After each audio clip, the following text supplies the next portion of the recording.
welcome to the show, fellow sleepy babies. I mean, I'm assuming that you're all sleepy babies just like me. Is this new waiting music? I've had it around for a while, but it's definitely not one that I use super often. I've got like 20-ish songs, and some of them I like better than others. I know, jump scare, boo, so scary, so spooky. But yes, hello. What's up, Gayfish? Hello, Kitty Tick. Corpse Candy, 10K Reasons, Nethercat, Pretty Nosferatu. I'm pretty sure that was the first message we got in the website chat today. And then hello as well to the YouTube chat. There's Eric and Lightwolf. Hello. This is the part of the show where we're going to just chill and relax and come to a place of acceptance that we're more tired than we want to be. We did Ye Old Renaissance Festival this past weekend, and if you haven't been to the Renaissance Festival, like, some of them are really small, but some of them are rather large, and the one that we go to has a lot of hills, so you're kind of walking up and down hills on shitty gravel. So it was, man, oh man, my leggies, wow, they were a hurting this week. Hello, Andes. What's up, Gwenifer? Laying on my balcony with my cat. He's hyped for the stream. I'm glad somebody's hyped for it. I was like, I gotta work. But I'm always glad to be here with the Horties. I feel like a legend. I got baby to take a nap starting 10 or 15 minutes ago. High five. Nice. Good going. Did you get a big old turkey leg and a mug of ale? Well, so I've been going there for like 27 years. So no. the turkey leg is not part of the experience for me. And I work there, so I'm not allowed to drink during the day. So nope, I did not do either of those things. It's so warm. Even if it's just in the 80s, I am a sad sensitive baby, and I get super overheated very easily. So mugs of ale are not good for me. I went to our local Ren Fair this weekend too, but I messed up my knee and had to leave early. Aw, I'm sorry. That is such a bummer. Yeah, it was my ankles. And like, I work out, you know, and I was very surprised to learn that my ankles and my, like, the muscles on the sides of my calf, like, not the main calf muscle, but the ones on the sides, like the soleus and stuff. Wow. Wow. It was quite an adjustment. I think I'm going to do better this weekend, but part of the reason why I'm so sleepy is that I'm still kind of physically recovering from that. I like quit my D&D game because I'm just going to be way too friggin' busy with everything right now. I just hit my friends with the turkey leg. Yeah, fair enough. They're $13. The turkey legs. It's crazy. Also, baby is doing really good with everything, able to flip themselves from front to back and back to front. I get super over hot too. Had to strip down to my undies today, and it's only in the 80s here at my house. Yeah, right. Yeah, like it was 84 degrees, I think, on Sunday, and I got sick from the heat, and it took me like 2 hours to feel normal again. Um, and I bring ice packs, I bring cold water, I bring those body armor drinks that are like supposed to be super hydrating. And I know people who have little air conditioner units, and I stood in front of one of them and like rotated around like a rotisserie chicken, and it took forever for me to feel better. So I'm grateful that today, this weekend, it's supposed to be a little bit cooler.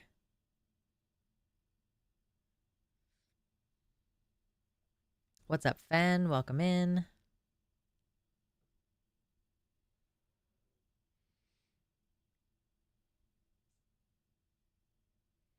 I feel like, Andes, you're making a reference that I don't get. There are gnats again. God gracious. But yes, it was a good weekend. And I'm glad to be at home and chilling.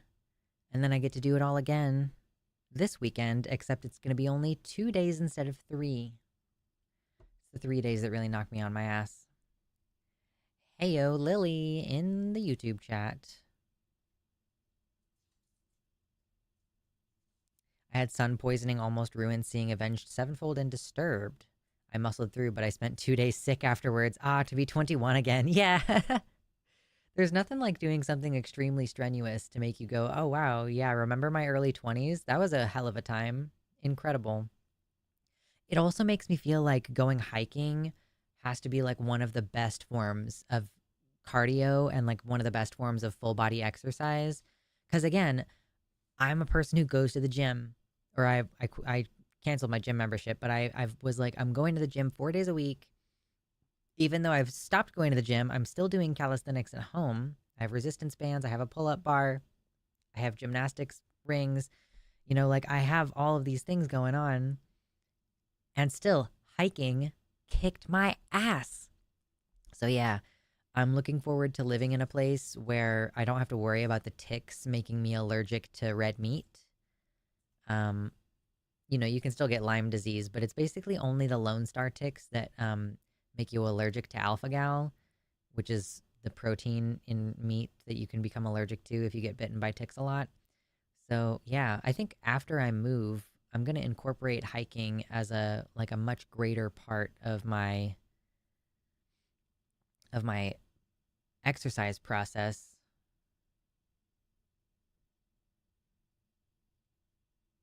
I tried jumping rope for a cardio thing, and I think I need new knees now. We're getting old. I know, it's terrible.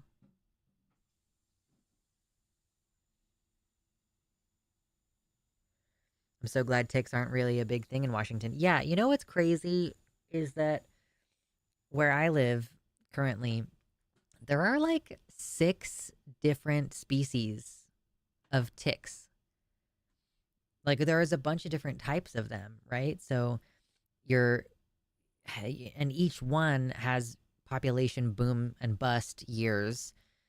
So yeah, um, I think up in like Oregon and Washington, there's basically only one species of tick that lives up there. So, and I was looking at a Lyme disease map recently, and there is Lyme disease up there, but the parts of the country where there's the most Lyme disease is in like Minnesota, and then in like the New England area, you know, that whole region. It was over 100 degrees the other day, and I declared war on the cold bloods and turned the AC down to 70. Yeah. What's up, non aesthetic witch?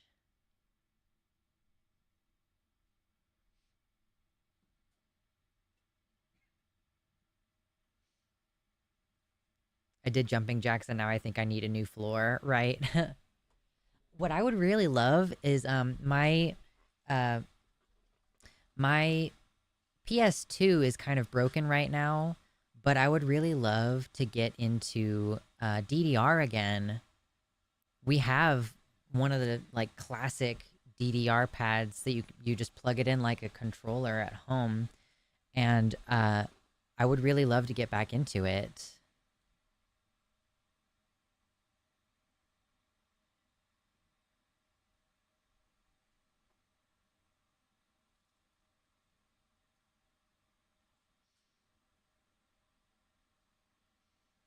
Yes, I have a PS2. It's one of the skinny ones.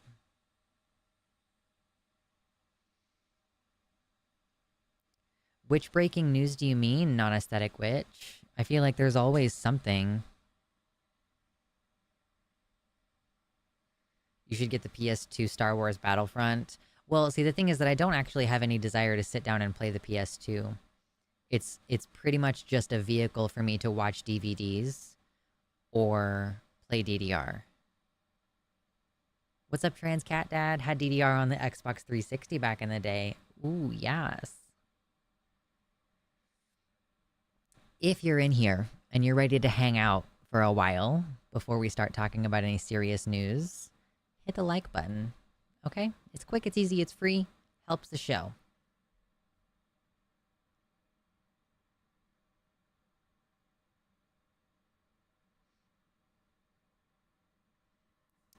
Long name Lay the Pirate. Welcome to the website. Thank you so much.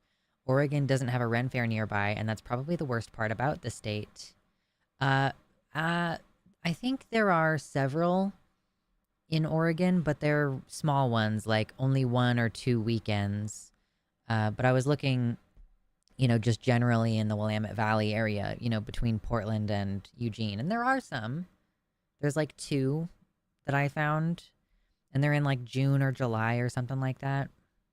So there definitely are ones, but my home Ren Fair goes for 7 weekends, and it has like a bunch of like permanent structures and stuff, which I know is not necessarily common.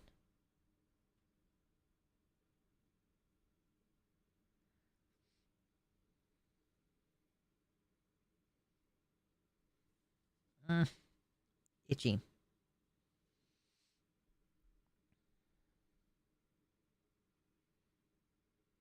I think the most difficult thing about going to a Renaissance festival is not spending all of the money that I'm earning. Like I am making some money on the weekends, but yeah, it's hard not to spend all of it.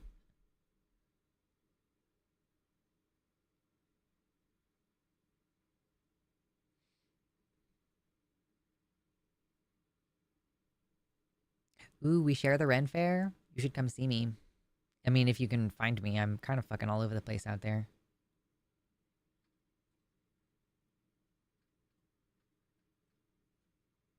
First time I visited that place, I was 8 years old. It was way less crowded back then.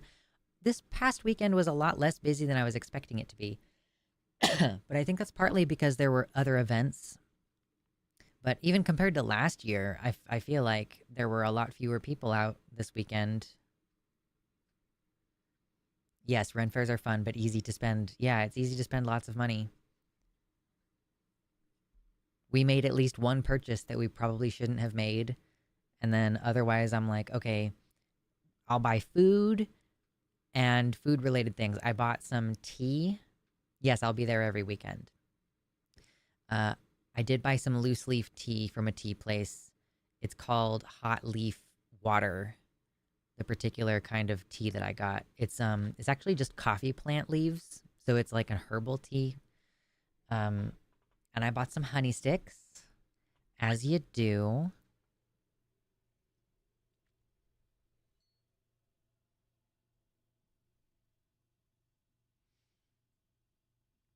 IDK if it'll let me post the news, so I'll just say school.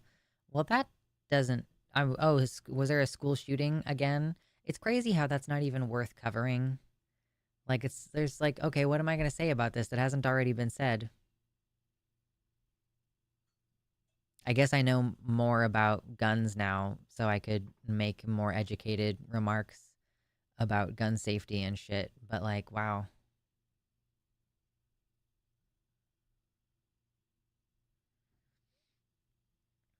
Yeah, are we still in like a every consecutive day of the school year there's a school shooting moment? Because that's kind of my expectation is that there's like at least one per day.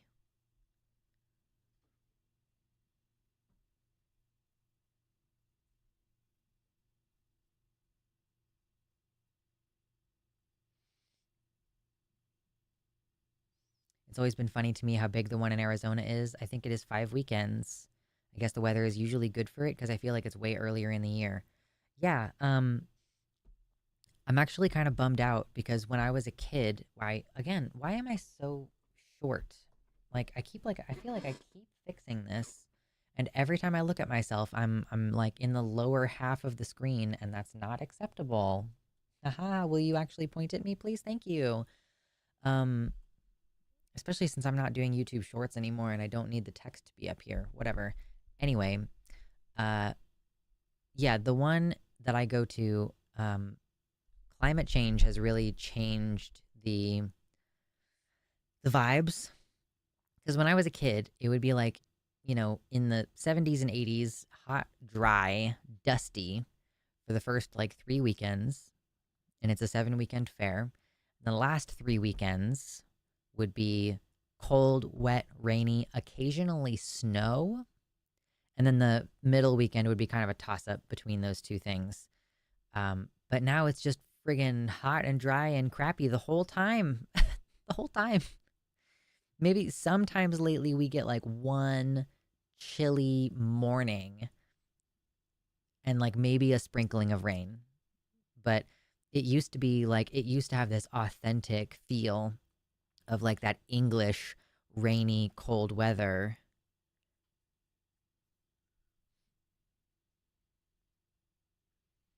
Yeah, yeah, October was amazing when we were whippersnappers, when we were youngins.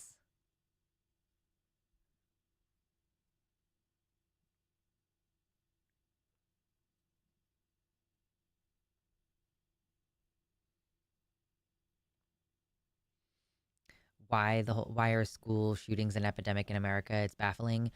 Um, yeah, I oh, thank you, Zypation. I appreciate that. Gifted corpse candy, a tier 1 sub.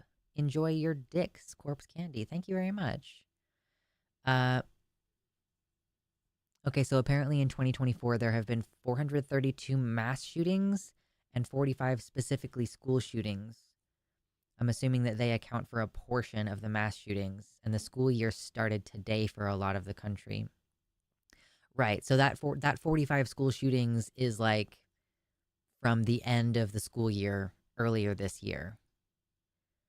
Yeah. Okay. Thank you again for that dono. Let me add that to the dono total.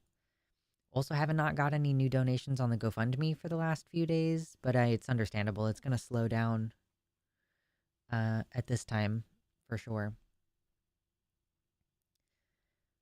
But yeah, like why specifically school shootings? That's a great question. You know, why specifically that? I mean, I've never really researched it. I guess you could go in and look at like what are the type of people that do school shootings? Is it typically students? Is it typically ex-students? Like is it like what is the motivation there? It's very interesting. I'm not even sure that there is a cohesive. I mean, I feel like there have been enough school shootings that you could start to do some like studies, not just case studies, but like observing aggregate information.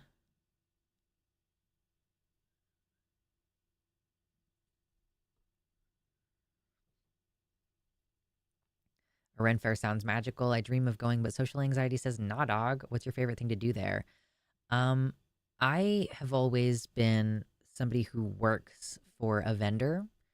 So, I mean, at this point, my favorite thing to do there is like walk around and visit my friends.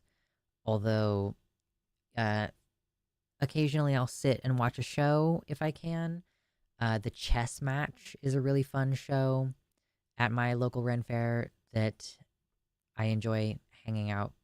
Like, I'll try to catch that show like one time throughout the season. And yeah, I mean, mostly it's just for me about like seeing my friends and spending time with my partner. Oh no, Byron. Just crossed like 5 intersections where cars pulled into the crosswalk. Why are they so inconsiderate, the cars?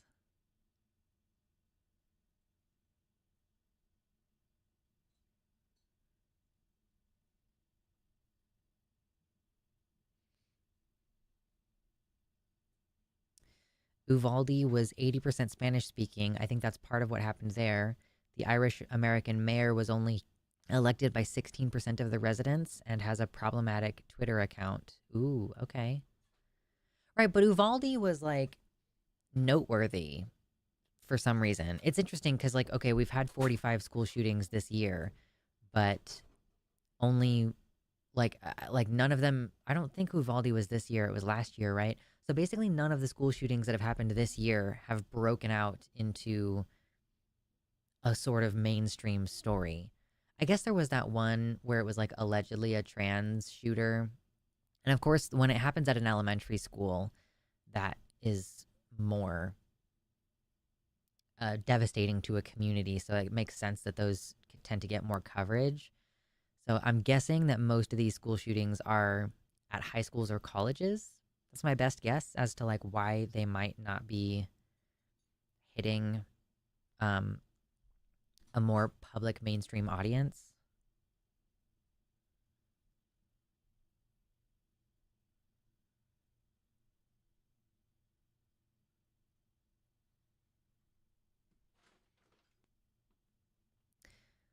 I feel it's a self perpetuating spiral in that the shootings get reported on. So the idea of shooting up a school is always in the air, and unstable people will find it and run with it since it's quote a thing in America. Um, sure, and I think that's part of why we try to avoid sensationalized coverage of these things. It's something that I think you get like specific media training on this if you work in journalism. And because I haven't received any specific training on this, I try to be real careful with how I discuss that. Because, yeah, like you don't want to encourage copycatting. You don't want to encourage, you don't want to make it seem like, oh, this is cool. This is glamorous. This is a good thing. Or, you'll be infamous. Everybody will know your name kind of shit. Uh, wouldn't swear by it, but I think as far as perpetrators go, it is like students and then previous students and then independent shooters. That would be my best guess, right? Because I think I would guess that it's mostly students who have an issue with a teacher or an issue with a fellow student.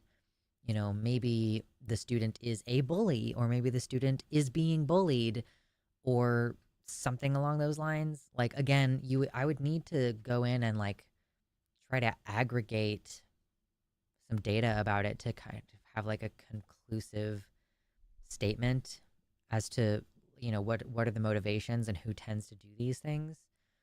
But yeah, it is definitely a touchy subject. Not gonna lie.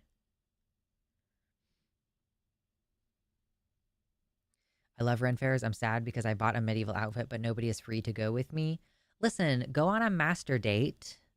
Take yourself out. Go by yourself. If you go by yourself, listen, okay, here's the great thing about going to a Ren fair by yourself. All of the men will flirt with you. Women will too. If you've got courtesans, so it's kind of like it'll gas you up a little bit.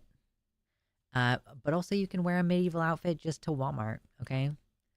I can't tell you how many times I've gone into a gas station or a Target or a Walmart wearing my Renaissance Festival outfit. And sometimes people are like, oh my gosh, what are you doing? Where are you going? And I'm like, it's the Renaissance Festival. I haven't gotten any comments so far this year, even though I have gone into a couple of different gas stations wearing my Ren Fair outfit. But I'm also wearing a mask, and maybe that causes people to like not want to talk to me. I'm fine with that. Excuse me.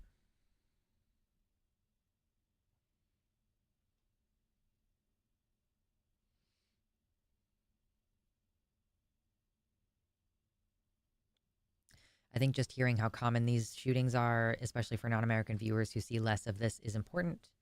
I agree, specific cases, it's best to be careful to avoid accidental mishandling. Every time I hear how much worse the shootings are, I'm so shocked and confused. Yeah, I mean, yeah, it's definitely not comforting. And there's this impulse to like arm yourself in order to be like on the same level as everybody else. You should wear a Renaissance style face mask. That would be fun. Put something over. Listen, you can dress like Link no matter what body type you have. There are so many different. I cannot even tell you how many hundreds. Okay, I've been doing this for like 27 years. There is a very real possibility that we're verging on like 1,000 different Links that I've seen in my time. Like so many. So many Links. You get little tiny girls dressed as Link. You get like so many different. Listen, Link is the one that's like obvious. You can always tell. All you really need is like a green shirt and a green hat. Boom, your Link. Adding extra accoutrement was like, okay, it brings the look together a little bit, but holy shit, so many. At least, yes, and you don't have to talk to people if you're Link. That's true.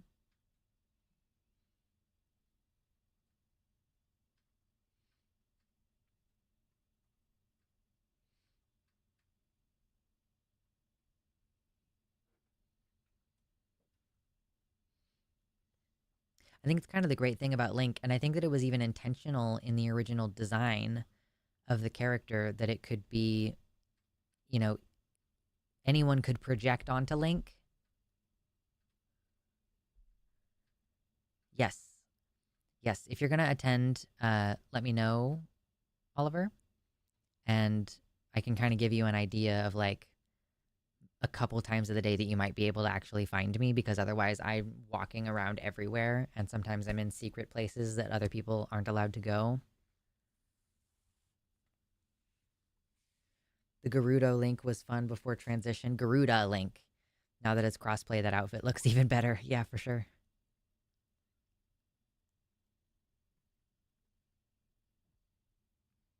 My Eric says my partner is in a Link phase for the mute benefits. He's tired of explaining at cons that he isn't foreign. He's Indonesian too, just lived in Quebec, so his kid sounds French. Plus, he's albino. Ooh, okay, fun. Yes, absolutely.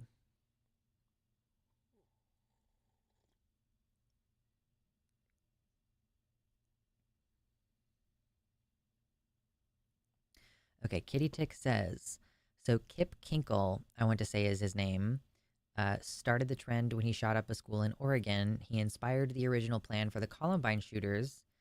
In these two cases, the kids had been severely bullied and wanted to exact revenge for their mistreatment and the inaction of the teachers. Over the years, the driving force behind how much abuse a shooter needs to have experienced has diminished, and it has become as much about righting a wrong they perceive in the world. It has been likened to the riot theory. I've been hearing about this lately, but I need to look into it. But apparently, a mathematician sociologist came up with it, which states that the guy who foments the riot has to be a total zealot. The next 10 guys have to be true believers, and then they will draw in 100 or 200 people who listen and want to act. And then soon it just takes a spark, and random people will join, not knowing what even started the riot. Kids have needed less and less reason to participate over the years in the shooting riot. Okay, that's really interesting. I did a big presentation on Kip Kinkle in high school like 20 years ago. Showing your age. I say that, and I graduated 12 years ago. Like, we're all old here, okay? We're sleepy. I've been sleeping real good the last couple nights, though. Like, boy, that Friday night into Saturday morning, I woke up at 3:30 and I did not go back to sleep meaningfully.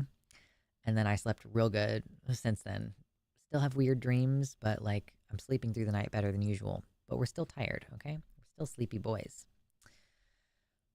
But yeah, I can kind of see that. You know, the very first school shooter probably, um, it probably took a lot to push that person. But more and more, it takes less and less of a push to get. What an interesting mixed conversation. We keep going back and forth between the Renaissance Festival and school shooters. Don't jinx me, okay? I don't want there to be a school shooting. Sorry, I don't want there to be a shooting at the Ren Fair. That would be terrible. I actually don't even know if you're allowed to carry. It's a private, it's like privately owned, so maybe you're not allowed to. Anyway,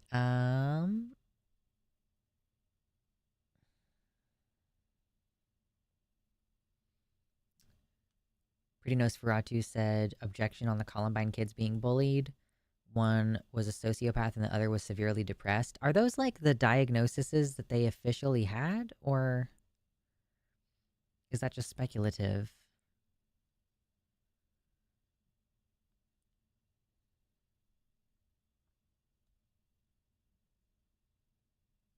Malcolm Gladwell came up with this thought. It's made sense over the years.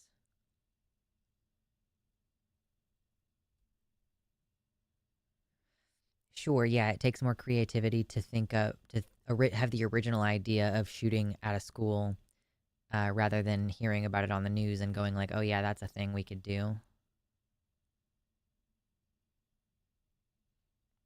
The Polytechnic School in Montreal has had many copycat shootings too. Hmm.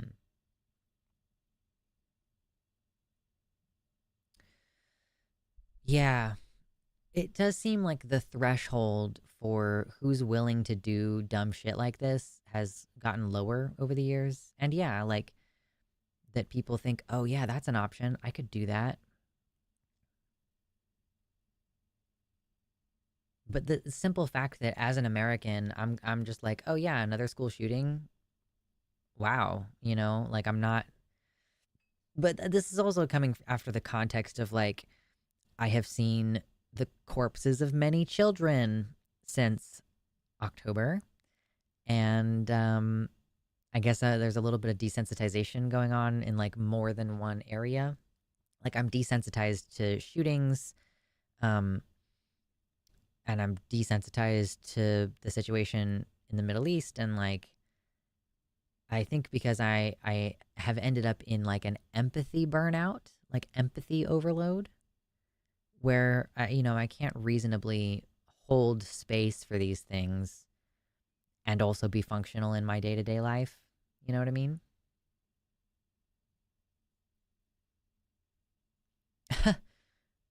Part of why they stopped publishing shooters' names is because giving them fame made the problem worse. However, now we still publish their manifesto, so they like doing those now. Yeah. Ren Fair might be the second most dangerous place for the shooter themselves besides like a gun show. No shit. Yeah. Like, do you know how many people have like, well, really, you're not supposed to like carry knives. They have to be peace tied. Like, which is to say, like, I can't bring this one because there's no way for me to make it to where someone couldn't pull it out. But if I had like I've seen my friend had like a latch thing where it came over the back and like tied it down. So if it's like tied in to the sheath so it can't come out, um, you can wear a real blade then. But you're not really supposed to like bring a real blade. You can be removed from the premises for that.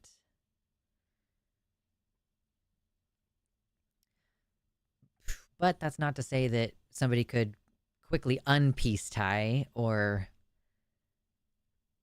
even a non-sharp blade, like the yeoman, the like King's Guard, they carry I think dull blades, but you can still wrangle somebody with one of those. Peace like PEACE, like tied for the purposes of peace, I believe. I don't know, but my friend Giles just explained that to me.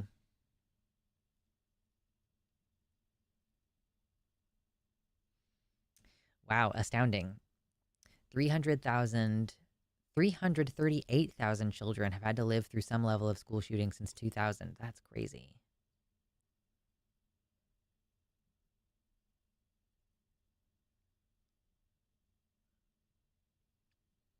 Yes, a blunted sword is still a good chunk of steel to, yes,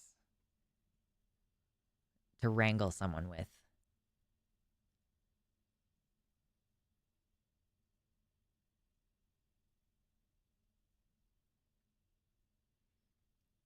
Yes, exactly, rot guts.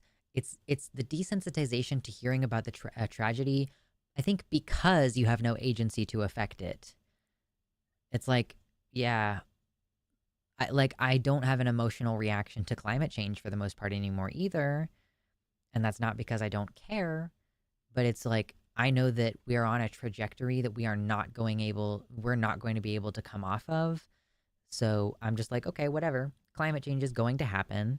It's inevitable. It will get hotter and hotter every summer, and I'm going to act accordingly. I'm moving. I'm going to try to buy land. I'm going to start producing my own food. Like that's just the acceptance. Don't most Renaissance fair outfits look more like medieval outfits? Okay, so here's the thing. We're not going for historical accuracy. Well, some fairs are really fucking weird about this shit, and it's really genuinely stupid, but what we're engaging in is oh, there's a word for it. Um it's what we're engaging in is like fantasy more than historical reenactment. There are places that do historical reenactment specifically.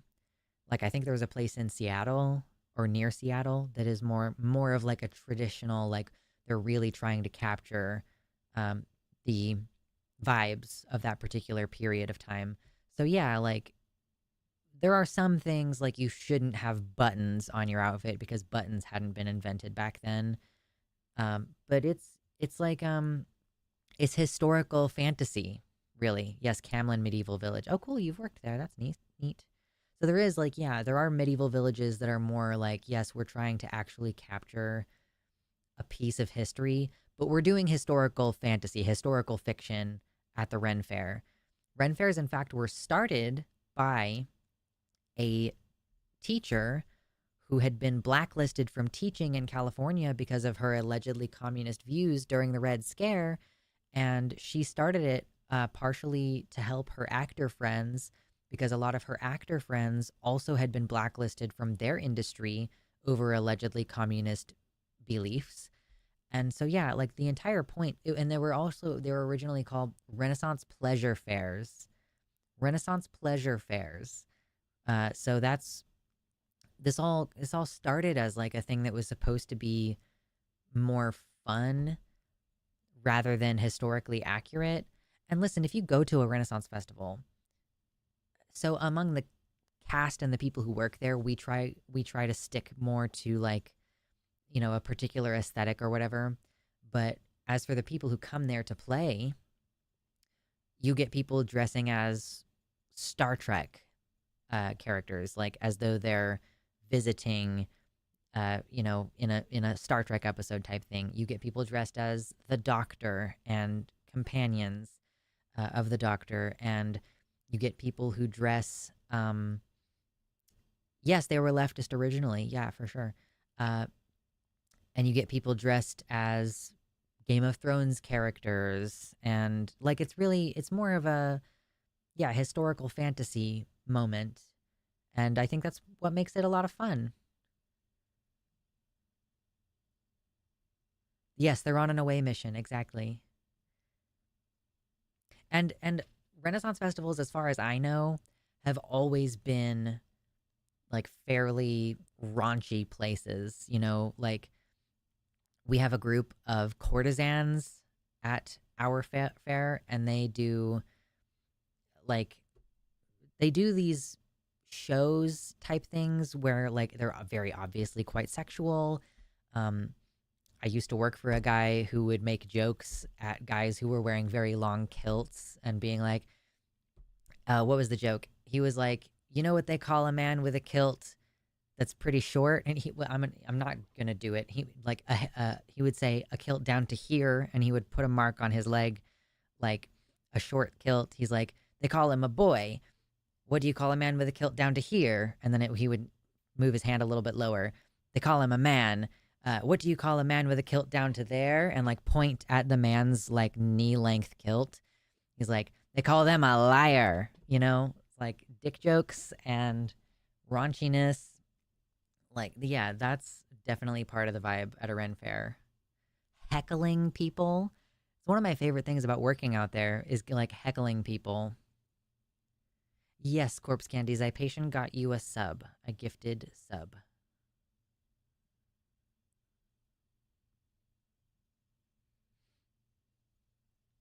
My Ren Fair garb is always on point. I had to spend 2 semesters on Renaissance during art history when I was trying to get a degree still. I do know what they wore in different parts and in different countries. Nice. I got heckled by a performer at Ren Fair. Yeah, no, yeah.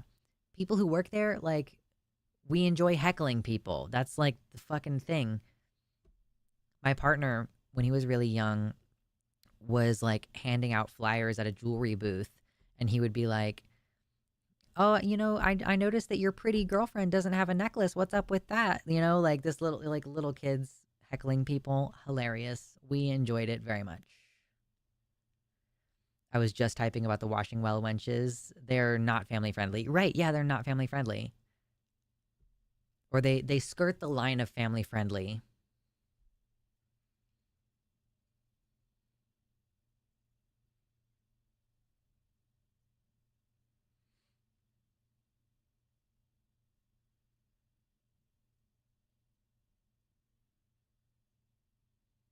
Mhm. I made the mistake of inviting my young niece and nephew to the Louisiana Ren Fair.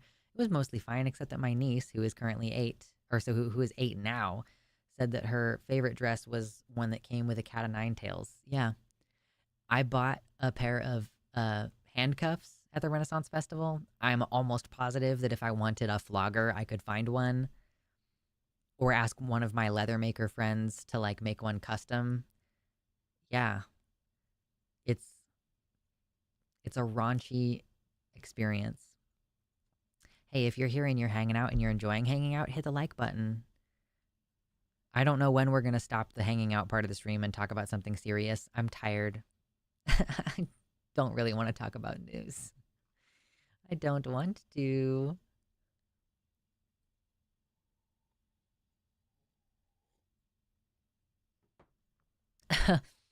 Gayfesh says that it was watching someone doing a magic show, and I started walking away, and he goes, "Oh, you're leaving? Go ahead, just like my father." Oh, yeah. It's a great time.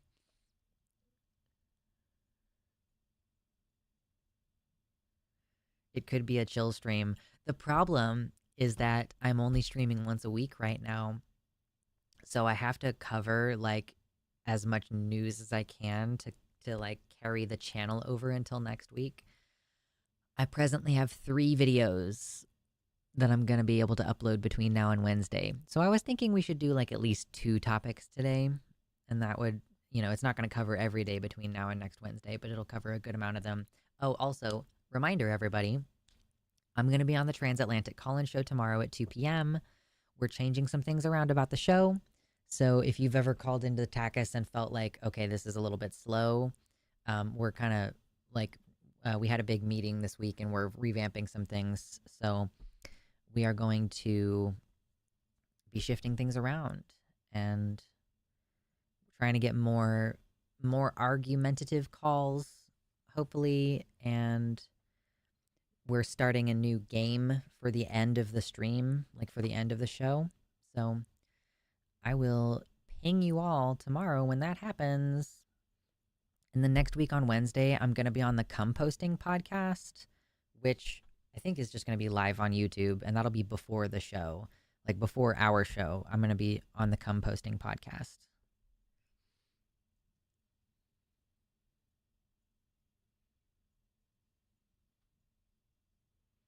We just agreed not to tell her mom about the cat of nine tails. Good call.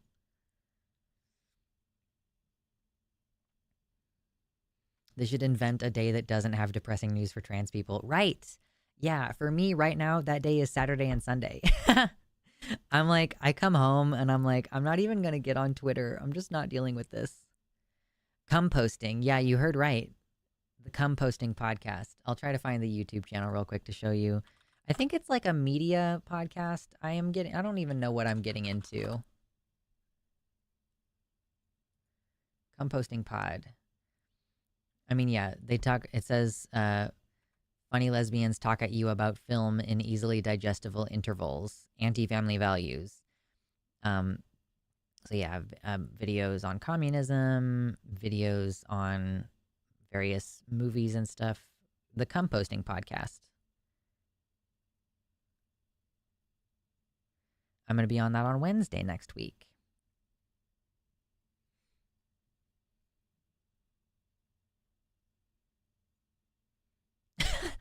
I just realized Ren Fair season is likely why I cannot reach my rabbi right now. He's a super chill nerd. So that and TrekCon season is just kind of gone. Yeah, like I'm busy and I'm tired. I kind of want to call into the Transatlantic and say, my name is Matthew. We've had another different Matthew. And he said he was going to do some research and call back in a few weeks. So we might not hear back from Matthew until later. But Lord, if you're just here and you don't listen to the Transatlantic Call-In Show, ooh, yes. There's also a rumor that I will be on the Transpositions show on September 19th. That's a few weeks from now, though. So I will be also posting about that in the Discord when that happens. But yes, what's up? I don't know which one of you it is because there are multiple people on the Transpositions show, but salute in the YouTube chat. But right, so on the Transatlantic Call-In Show, we've had this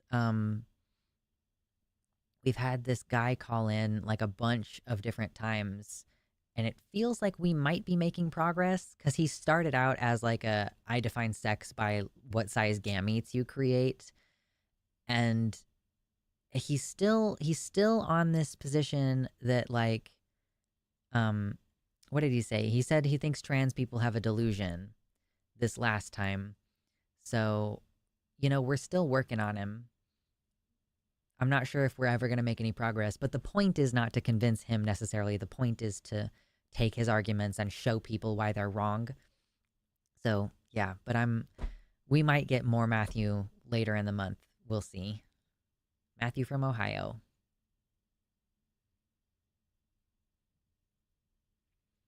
I love how sleazy radio stations were called stuff like Bubba the Love Sponge or Marky and the Deuce. And then podcasts are like Poop, Piss, Cum Fart and discuss serious issues. Yeah. Uh, it's true. The Transphobe Rehabilitation Show. I mean, really, it really is. Like, anytime you engage in public debate, and this has been my position for like 15 years, um, anytime you engage in public debate, the point is not to convince that person. The point of a debate is not even to be correct. The point of public debate is to seem correct and convince people in the audience of your opinion. So, like, obviously, I believe that my view is correct and matches the facts. I'm a skeptic. It's my highest value. But yeah, the point of doing that is to try to help people in the audience hone their arguments if they already believe what you believe. And anybody who's on the fence or isn't sure, you're exposing those people to arguments that they maybe haven't heard before. So, yeah. Oh, I just remembered I ate scrambled eggs covered with a lot of really hot sauce earlier, so it makes sense why I am burping and it tastes like hot sauce. Ooh, also, this is a complete aside. I had kombucha for the first time today. Do we have any opinions on kombucha in the chat? I was like, people are like, it's apparently really healthy for you. And the tea that I bought, the guy said that it has like a jalapeno smell to it. And he said when he made kombucha out of it, it did almost have like a spiciness. So I was like, that's cool. I don't know anything about kombucha though. So I decided to buy some, and I ended up buying some by a Native American owned. I'm going to be following up Alana McLaughlin. Why would you do that to me? Okay, it's fine. She's really cool. I like her. I'm so jealous that all of these trans femmes follow each other on Twitter, and I am not in that group of people. I'm so jealous. I'll see like Mia Moore respond to Alana McLaughlin, and I'm like, nobody knows anything, or nobody knows me, and it's such a bummer. But yeah, I got some kombucha that was made from like an indigenous owned company.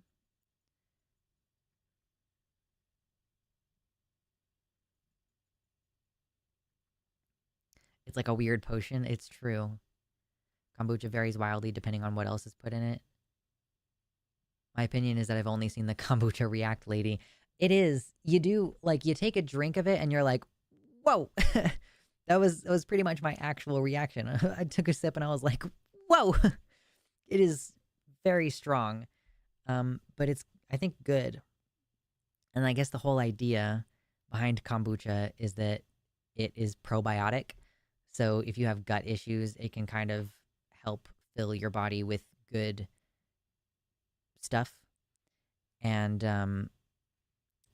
I when some studies have been done on people who consume fermented foods, and it seems like people who consume fermented foods from childhood, like people from Korea who like eat kimchi a lot and stuff, I guess they have really good gut health, and they also report having more stable mental health. Or when they are asked about their mental health, they tend to have more stable reported results. Kombucha lessens my IBS symptoms. Yeah, that's one of the things. So like yogurt, kefir, kombucha, um, kimchi, sauerkraut. These are all things that are supposed to be really good for your gut.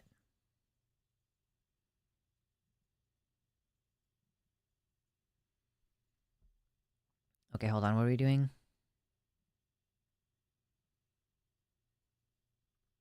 YouTube chat is quite active right now.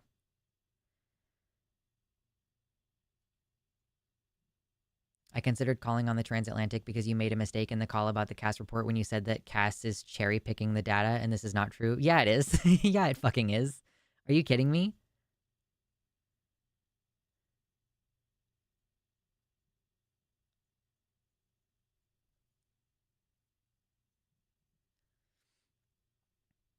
I was going to say you got to try kimchi. One of my hot sauces right now is a kimchi based hot sauce and it's really yummy.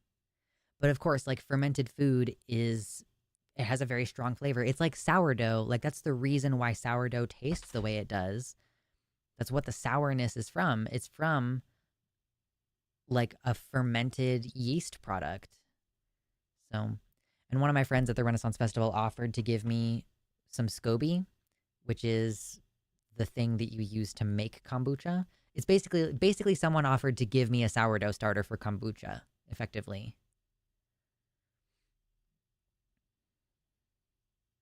I was 1 degree removed from Alana McLaughlin and had talked to her on Facebook even before she got big internet famous through a guy I worked with at Camlin Medieval Village. That is so serendipitous right now for this conversation.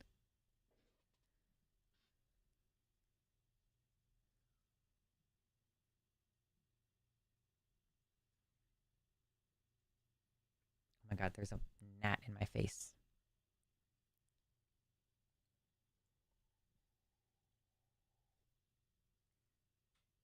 I thought about mentioning it earlier and then her name came up and I was like, oh, I gotta mention that. Yeah. Apparently, I might be following up Alana McLaughlin on the Transpositions podcast. I guess it's kind of a podcast. It's a show. It's a panel show. That's going to be fun. Malibu says, I don't chime in much, but I watch a fair amount, so I felt it was a time to give back and sent you a gift. Last year, I had to pack everything I owned in my SUV and drive from Florida to Washington while being less than 3 months after surgery. Already being a wheelchair user, it wasn't fun. Hopefully, your move will be a little bit kinder to you. Yeah, for sure. That sounds crazy. Like driving 3 or 4 thousand miles across the country after like 3 months after surgery. Wow.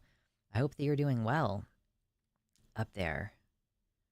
I'm assuming my move is going to be a little bit easier, if for no other reason than I have someone to trade off driving with.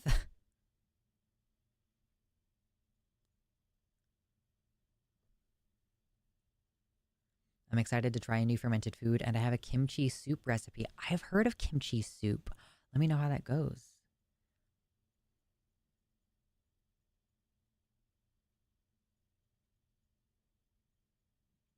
Check the GoFundMe. Oh gosh. Oh my goodness. Okay, thank you. Wow. I never know how to respond when people give a huge donation like that. Wow, thank you. That's crazy. I guess we just kind of hit the donation goal on the GoFundMe. That's pretty much what just happened. So, wow, I think that means that I have to flex my muscles. I think that means that I got the donations. Thank you. I always feel like I'm bad at performing gratitude. I don't know if that's an autistic thing. Does anybody else who's autistic in the chat feel like they're really bad at performing gratitude? I just feel like I'm not very good at it.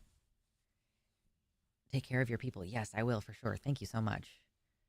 Like, me and my little family unit are super grateful to everybody who's contributed and shared it and everything. So I'm going to leave it open. People can still donate, but we've hit the goal. So, holy shit. Just flex for the whole stream. Yeah, just permanently. Just I'm stuck flexing. Yeah, we've had a couple people donate like enormously large amounts of money. And it's like, I don't even know how to respond to this.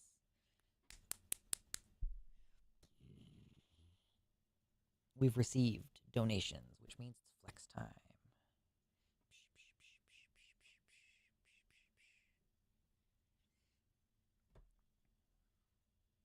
Yes. Thank you. Oh my goodness. Moving is going to be crazy. Hey, that means that I don't have to keep pushing the GoFundMe and I can start making regular money that I can use to buy groceries. Because like all the money that's coming in on GoFundMe, I'm like, it's going straight into my bank account. Like it's going straight into my savings. I'm not spending it until um I'm not spending it until I start actually doing stuff for the move. Yes, returning from a work meeting to see the guns. Flexing is a gesture of gratitude. It's a gesture of gratitude in my culture.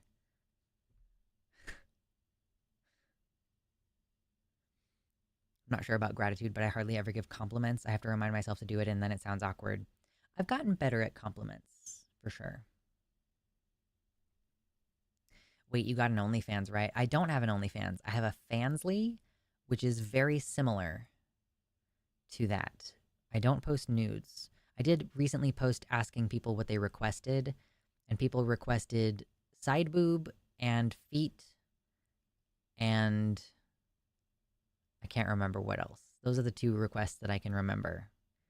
So I need to get on that and post some pictures.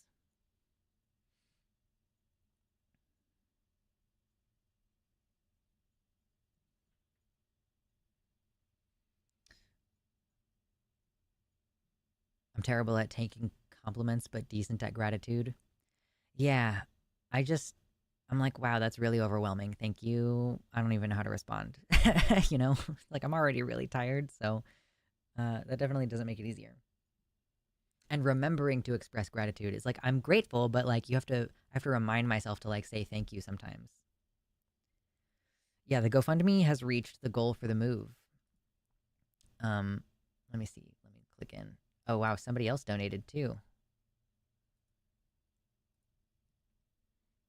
So yeah, I set the goal for 10K because like not only the whole move thing having to happen, but also my partner is going to have to buy his own power tools. So like we don't actually know what the full cost of being able to get up there and get functional will be. So why aren't we partying? Because I'm tired. I flexed. That's how I show gratitude. Lux flexing to communicate reminds me of Aaron from Undertale. Was it who? Yeah, who? Somebody flexed a lot in Undertale. It had to have been someone with flesh. I don't remember Aaron though. I haven't played Undertale since 2016. Feet porn model Lux arc. I mean, that's people have requested it. People want the feet, so it's like, all right. I don't think my feet are particularly attractive, but that's not the point. There are people with bunions, and people are like, wow, I want to jack off to your bunions.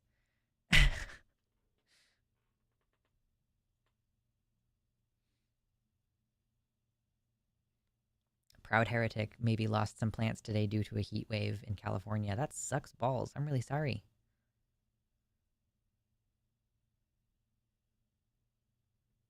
How do I party on this show? Can I mean, hold on.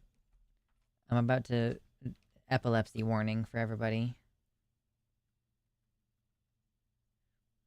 This is it's a party. This is how we do this. Aaron is a buff mare horse monster you can get in encounters with. We're partying. This is how partying is now.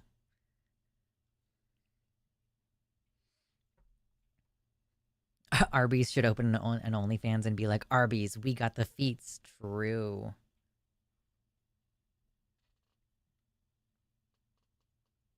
Okay. We're done with that. We're done with the epilepsy moment now. I think you're supposed to party with cake. I don't have any cake. I had a blueberry cake donut earlier today. That's how I look at the club. Just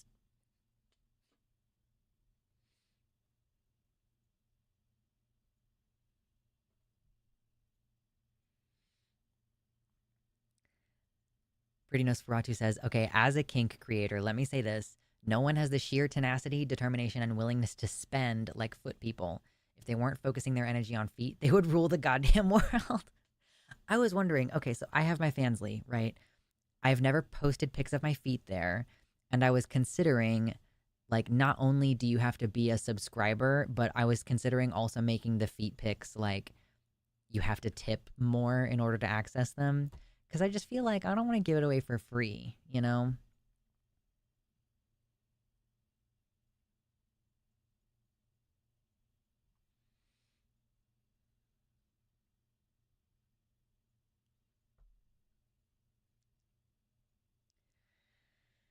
Oh gosh. It reminds me of the scene in SpongeBob with the jellyfish rave. Yes.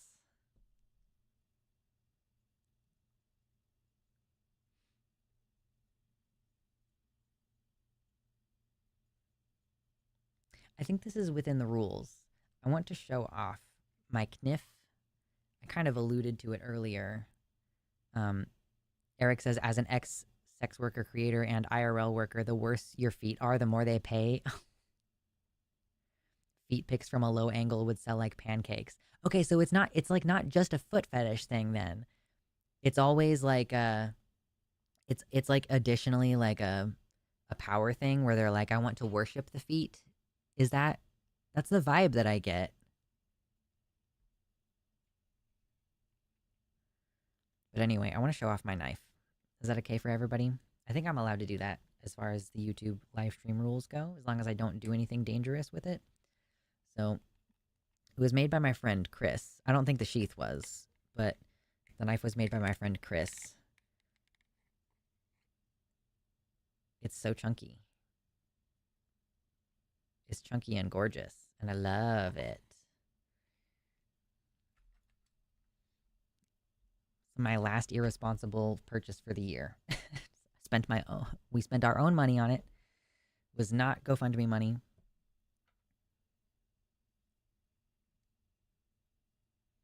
It can be a power thing, yes, hence the low angle. The overlap between power play and feet fetishism is a lot. Yeah, what's up, Taima?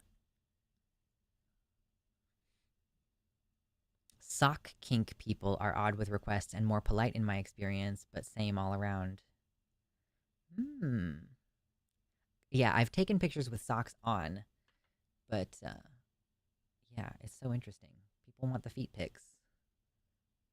I'm like, it's not sexual to me, so I don't care.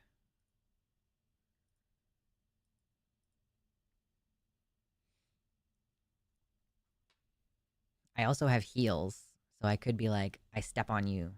I steppy step. Yeah, I have one pair of kind of regular shoes that are heels, and then I have some like 4-inch shoes that do not show off my feet at all. And I'm like, meh. Sock kink is so much cuter than feet kink.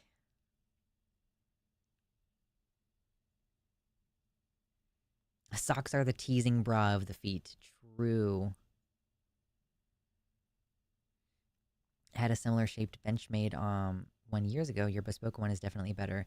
I mean, yeah, this is a style that my friend makes, like, in general. Although, like, it is unique in the sense that the handle is pressed wood, and a lot of the times his handles are resin. So, yeah, I mean, pretty happy with it. It's gonna be my skinning knife.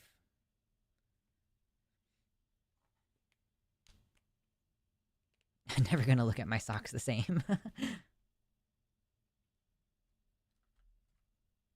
It's true, there's no such thing as innocent content.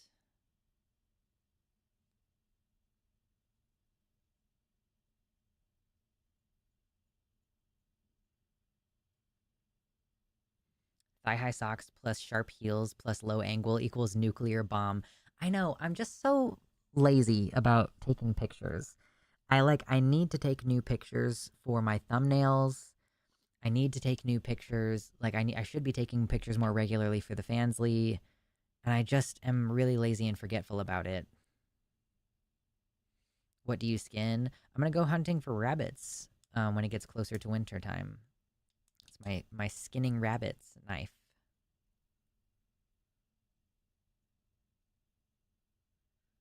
The baby is chewing on my arm. I got to hold a baby recently. It was a very wiggly baby, but very quiet, which is nice.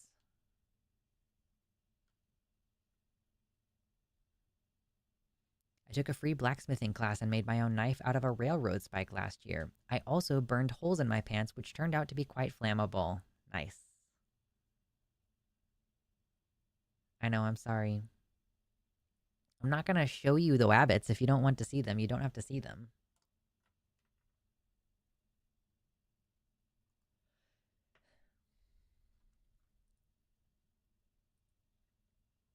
Yeah, you absolutely gotta have a good skinning knife.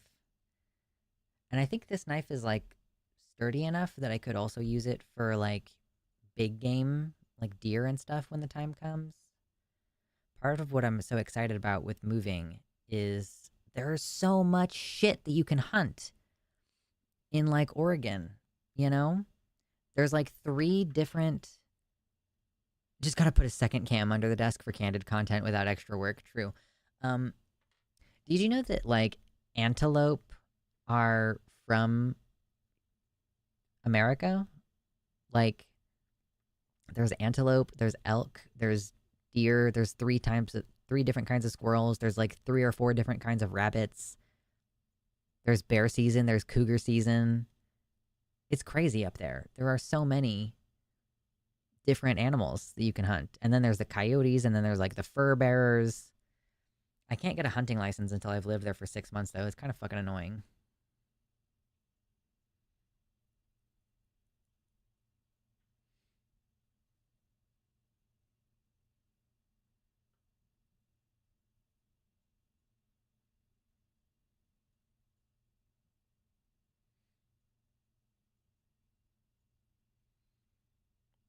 The American antelope aren't closely related to real antelope.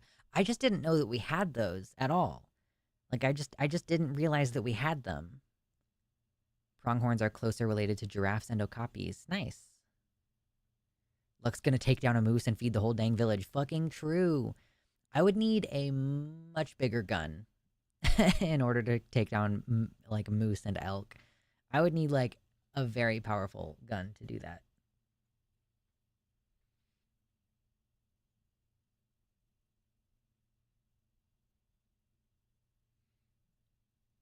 During the season, I can hunt elk, deer, and a lot of other small stuff right along my property with a bow. Nice. Well, you have to have tags for the deer, right? Like for the deer, get swole enough to toss the moose over its shoulder and carry it into town. Fucking sure. That's the trouble with hunting things like moose, is like, how the fuck am I going to get this back? You know?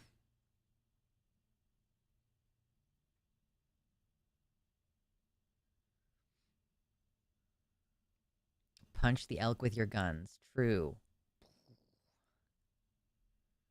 It's wild that a pronghorn is a North American mammal, but its closest relatives are in Africa. True. Pronghorns are also the second fastest land animal, and they have a sage taste in their meat due to their diet. Hey, it's been pre-seasoned. That's cool. Probably, but if it's on my property and I never have to drive it anywhere. No, yeah, definitely. It's a benefit. But I'm just saying, like, with big game like that, you not only do you have to have a hunting license, but you also have to have a specific license, like a specific tag for each animal that you plan to kill, because they try to limit the number of animals that get hunted each year.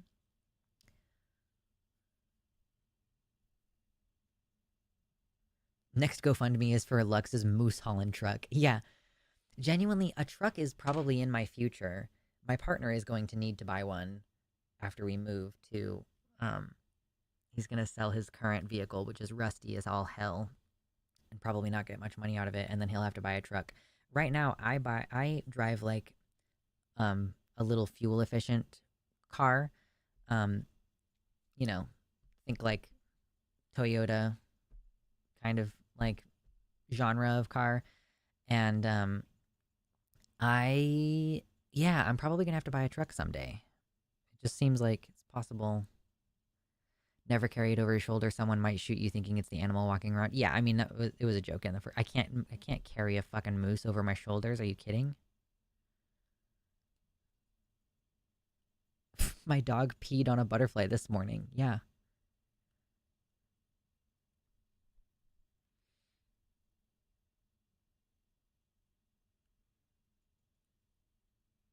That's impressive aim.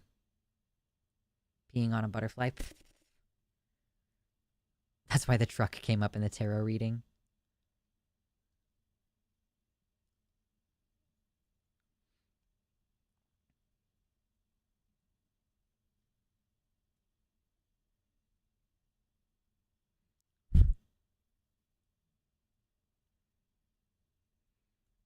No, not with that attitude. Have you ever watched the bears at the salmon run up there?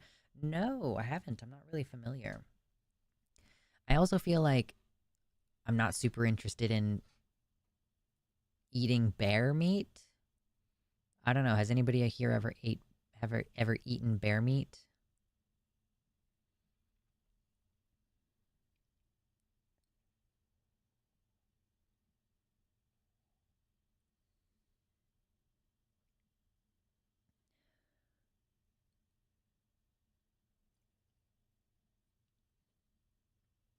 Pronghorns kind of suck at jumping, and so in Arizona, fences have to be at least 18 inches from the ground at the bottom so the antelope can crawl under them. Oh, dumbasses. That's funny. Then they've got such like straight up horns. It's got to be a problem.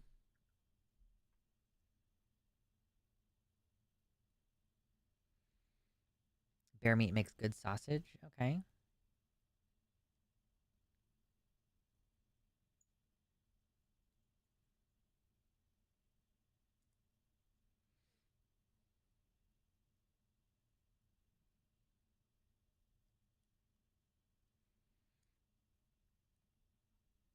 It just seems like it wouldn't be very tasty.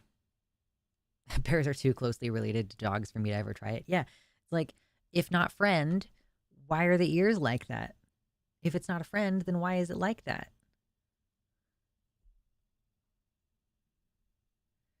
Pronghorns are so fast because there used to be an American cheetah. Ooh, that's fun. The food pantry had venison last week. Yes. Yeah, why friend shape?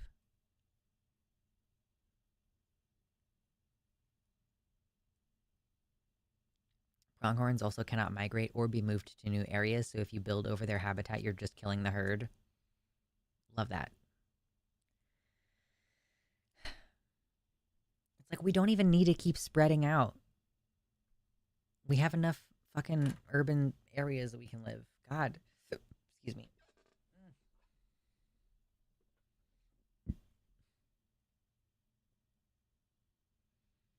Bears are just very dangerous goofballs. I watched a video just yesterday of a bear. It was a black bear trying to crawl into a hammock, and it kept fucking up, and it got really mad, and it had knocked the pillow off the hammock onto the floor, and it just, after trying to get in the hammock a couple times and failing to, um, it went over to the pillow and just grabbed it with its teeth and started like, "Rah!" Like clearly redirecting the rage.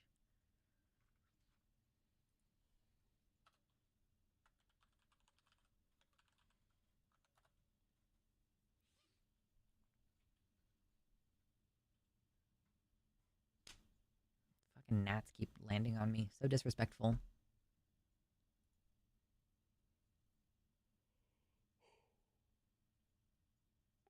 Ugh.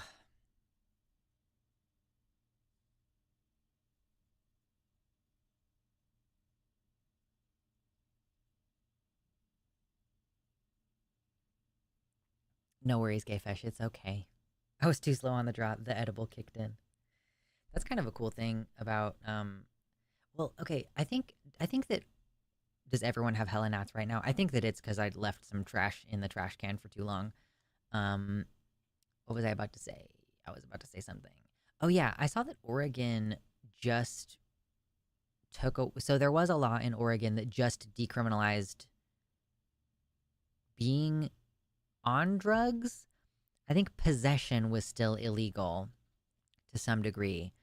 And I was just reading something about how they just revoked that thing. So like being on those drugs is illegal again.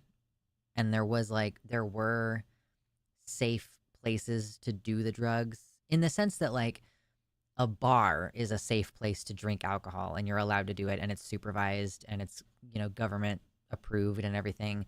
There were like safe use spots for certain drugs. And I think those are being taken away now. But is cannabis legal otherwise? I think cannabis is legal for 21 and up in Oregon, not like you can't use it in public.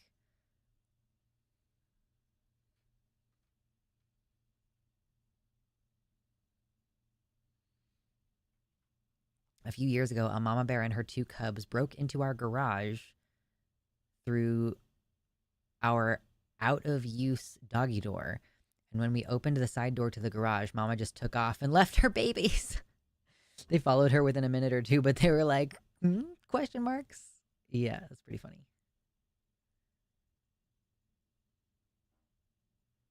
There's a whole bears and hammock playlist. Oh, that's too funny. Yeah, safe use spots are super important to public health. That's the impression that I get. They help prevent people from overdosing, or if they overdose, then there are people there to help them.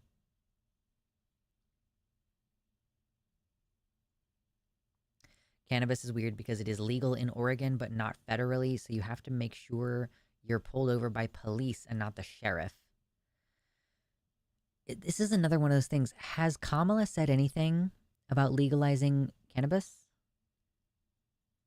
It's like every fucking thing that the Democrats have stopped, or sorry, every fucking thing that the Democrats have said they're going to do, they just haven't done. No minimum wage, no Medicare for all, no decriminalizing cannabis. Like, when the fuck are they going to do anything that we are voting for them to do?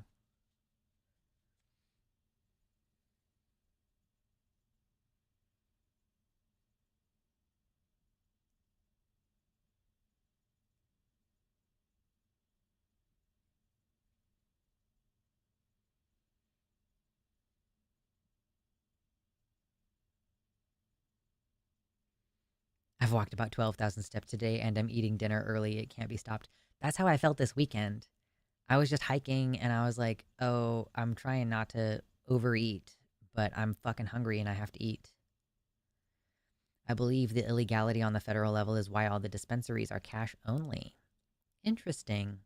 That would kind of make sense. Biden rescheduled it, which is like the babyest of steps toward legalizing. Really? What is it? Is it Schedule 2 or is it Schedule 3 now? Really? I think I missed that news.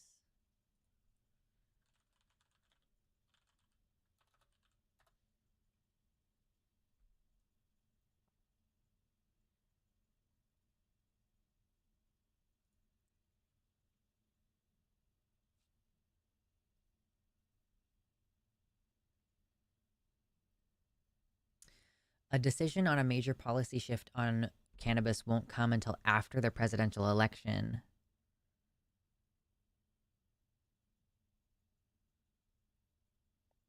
So the U.S. Drug Enforcement Administration, hold on, let me open this up so you can see it. The U.S. Drug Enforcement Administration said, last week set a hearing date to take comment on the proposed historic change in federal drug policy for December the 2nd. The hearing date means a final decision could come well in the next administration. While it's possible it could precede the end of Joe Biden's term, issuing it before Inauguration Day would be pretty expedited, said cannabis lawyer Brian Vicente.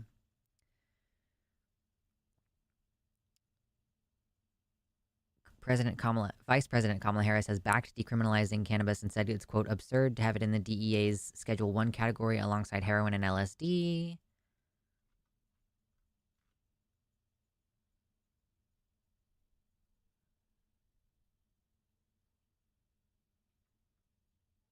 So basically, like, Biden is trying to reschedule it, but the DEA has to set a hearing for some fucking reason.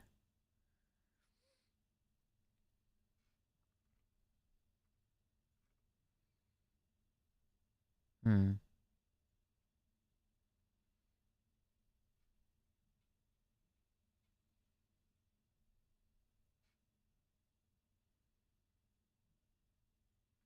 Apparently, 38 states have already legalized medical cannabis, and 24 have legalized its recreational use.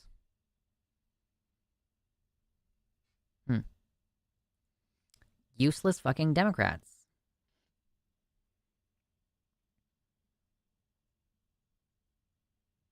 Truly, yeah, if the Dems actually did what we want them to, they would no longer have a carrot to dangle in front of us.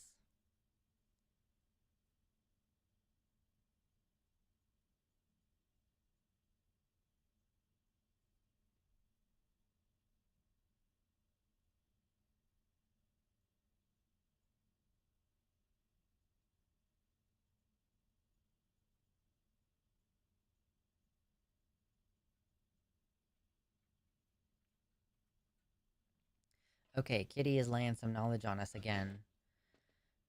Cannabis is legal in Oregon for 21 plus and can only be used on private property with owner's permission and out of view of the public. The drugs thing went south because we were supposed to redirect excess cannabis tax funds to drug treatment programs and facilities.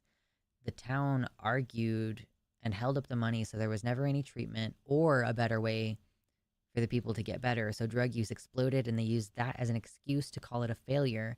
They didn't follow the fucking plan. It was so good and so close. It's absurd to have LSD there because it causes people to be peaceful. The military proved it can make someone unwilling to take a life after even a single dose sometimes. That's hilarious.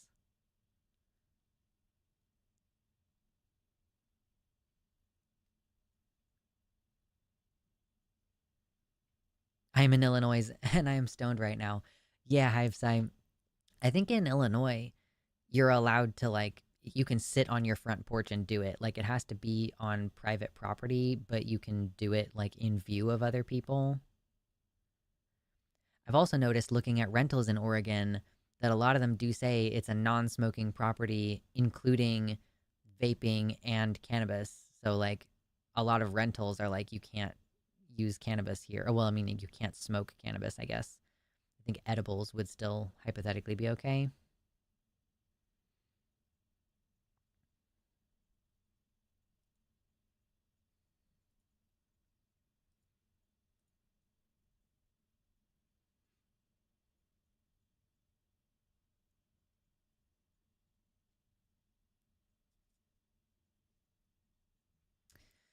Oh my goodness. I guess we should think about talking about an actual segment here, huh?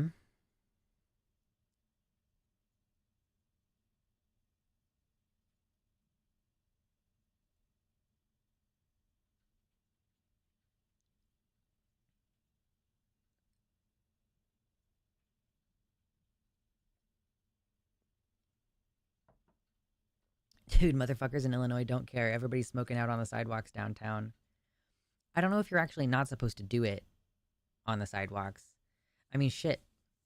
It's illegal in Kansas, and sometimes people at the Renaissance Festival will just be smoking, like just smoking cannabis out in the middle of everything, like with a pipe and everything. And I was like, whoa, dude, all right. Like, this isn't Missouri.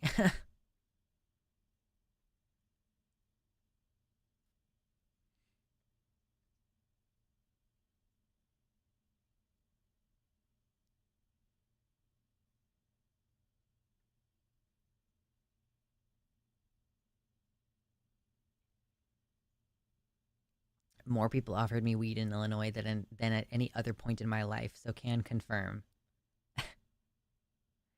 What's up, Neb? Yes, I hope everybody's comfy. Yeah, true hobbit behavior.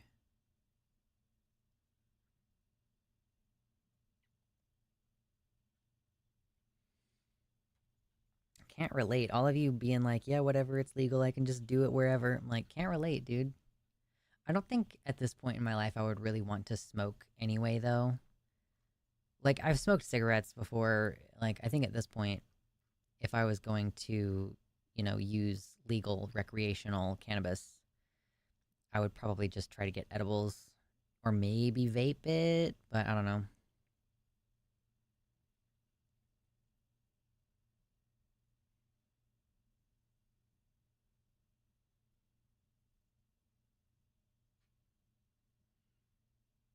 One of the Ren Fair shops in Bristol sells ornate smoking pipes. The guy I bought my knife from um, sells pipes, but I think that they are more explicitly tobacco pipes. Like some of them are like long, super long.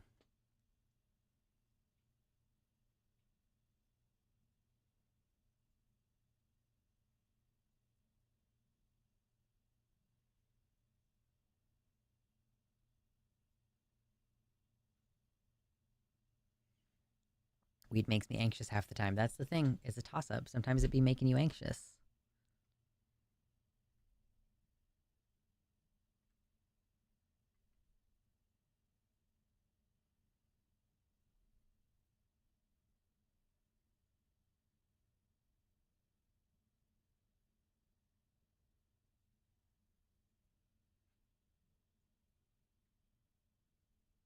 A Gandalf pipe totally matches your vibe. Thank you. I appreciate that. Also, yes, Gay Asparagus says keep in mind THC is not legal federally, so any job requiring a THC drug test, such as commercial driving, you can't have it. Well, I mean, yeah, especially with commercial driving, you're crossing state lines and stuff. And private companies can still choose not to hire you, even if it's legal, because of their private insurance issues or whatever.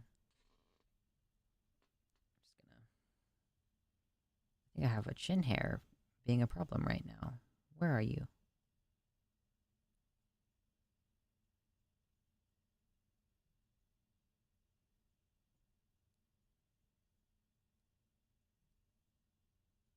Got it.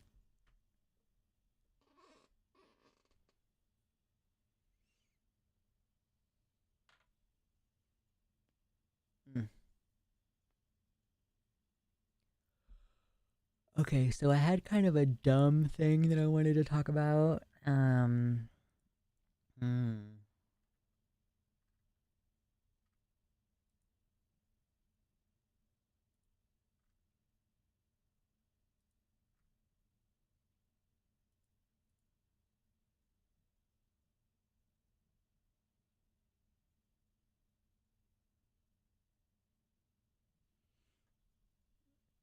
Yes, pipes themselves are not technically restricted, but you have to use like certain terminology to talk about it.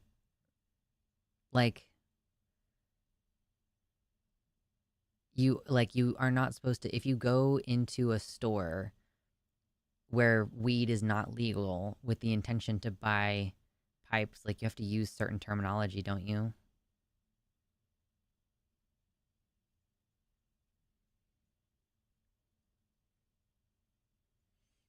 Anyway, so I think I have like three stories that I'm interested in covering today. You yawned when my cat yawned. My cat is nowhere near me right now. I think he's learning. I think he's learning that if he comes near me while I'm talking and the lights are on, he's gonna get picked up and snuggled. He's gonna get fucking snuggled.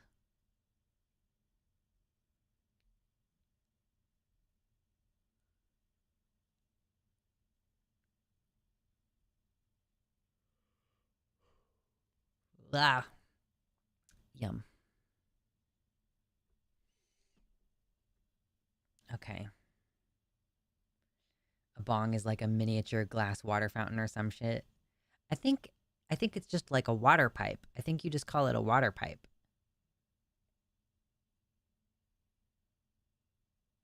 He hates love. He just doesn't like to be picked up. He's a big fat fatty and he doesn't like to be picked up. Yes, and the sellers have a bunch of those tiny labels that say for tobacco use only. Like I've been to stores that sell oh, what is it called? Like Third Planet and like the secret upstairs where you go to buy body jewelry. Like I've gone up there to buy body jewelry and then there's yeah, like their entire like pipes area. Herbal glass tobacco water pipe. Exactly. Yeah.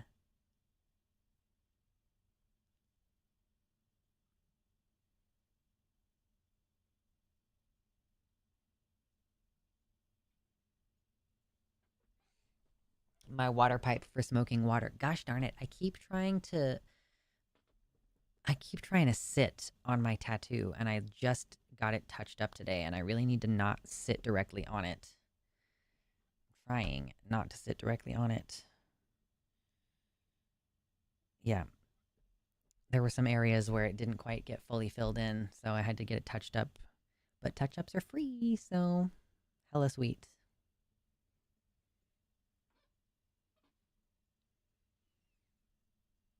The shop near my place literally puts stickers that say for marijuana use only on their bongs to mock how it used to be a thing for them to say tobacco use only. That's funny. Excuse me. Okay.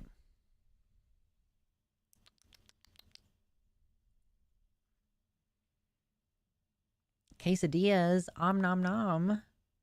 I love quesadillas. They're delicious.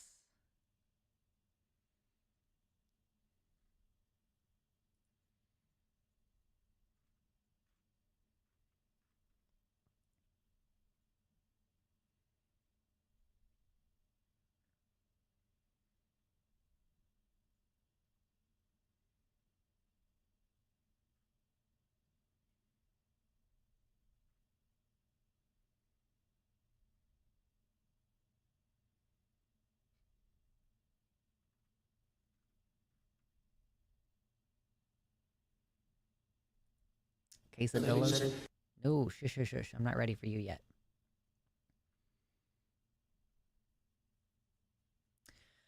Okay, so this is what I'm thinking as far as topic segments for today, okay? Erin in the morning has an article about Trump falsely making a claim that schools are giving surgeries to trans kids. Um, I haven't yet covered this, and I don't know if this article is even going to sufficiently cover it, but young trans people have been occupying the Department of Education for like a week, more than a week now, if it's still ongoing, in the UK. Helps when you live near a supermercado that sells the correct cheese. Yeah. I'm literally like Googling like what grocery stores are going to be in the area that I'm moving to. And then I'm Googling like this one versus this one. Which one should I shop at? Which one's cheapest? Should I shop at Walmart or should I shop at the Kroger? I think the answer to that is pretty much always Walmart, but you know what I mean.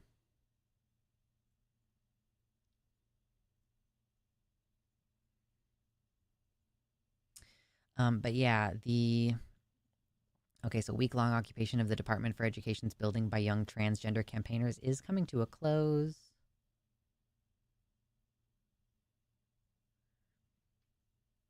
Huevos Rancheros? I don't know that I've had that before. And then we have a dumbass story about some lady claiming that JetBlue Airways changed Israel's borders and the name to say, quote, Palestinian territories on their, like, official map. Winco, Winco, Winco, Winco, Winco, Winco. Okay, I've heard of that. I've heard of Winco.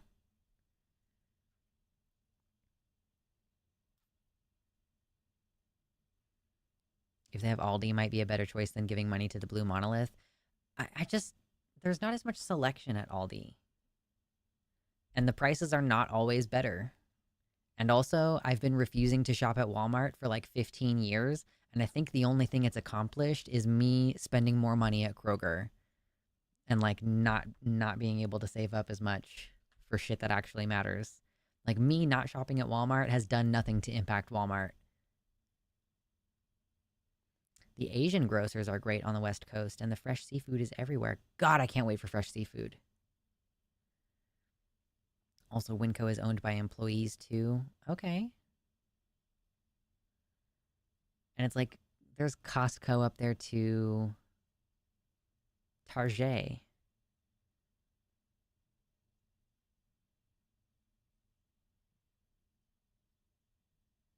I did try to work at Winco once. It's hard to get for a retail job.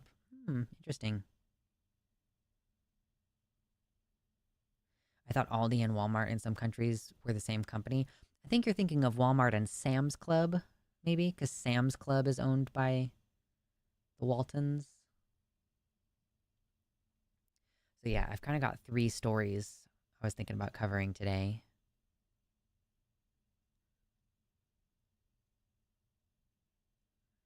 If you can't move to West Coast, please consider Minnesota. We're moving to like Oregon or Washington, like that general area. Yeah, you may also look into a crabbing and clamming license when you get settled. I considered that. I was looking recently because y'all told me, like, okay, if you move to Oregon, you need to get a new driver's license within like 30 days. And I was like, well, shit, what else do I need to know about moving to Oregon? So I Googled, I was like, what do I need to know when I move to Oregon or whatever? And yeah, one of the things on there was uh, hunting and fishing licenses. And I know nothing about crabbing and clamming, but it could be fun. Do you like Twin Peaks? I have never seen it. My high school buddy's mom got a Winco job. It was very cushy considering grocery. Okay.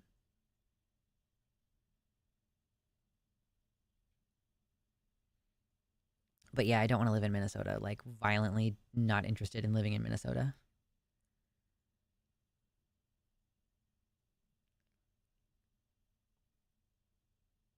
I don't think I've ever had clams. I'm sure that I've had crab before. I don't know if I've had lobster before. I don't think I've had oyster before.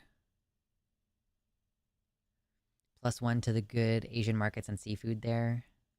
Okay. Clamming license sounds more vulgar than it should. Yeah, my clamming license. Home, what's your deal with Minnesota? I just don't want to fucking live somewhere that's basically the same as where I currently live, but with more extreme temperatures in the winter and summer. Like, it still gets to 110 degrees in Minnesota, and also it has fucking blizzards in the winter, and it's culturally exactly the same as Kansas. So, like, I just fucking don't want to live there. I used to go there every summer for a convention. Like, I'm just not interested. God bless everybody who lives there. You're perfect, and I love you so much. But it's just I've wanted to live in the Pacific Northwest since I can remember wanting anything.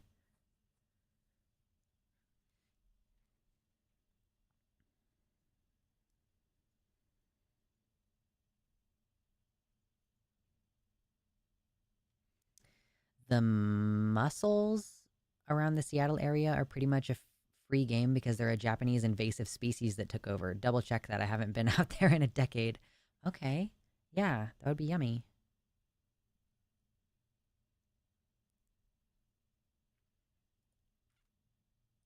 Yeah, Gayfesh, who lives in the PNW, says, I would never move to another part of the US. PNW is so good. It's so good. It's like less hot in the summer, it's less cold in the winter, there's less snow.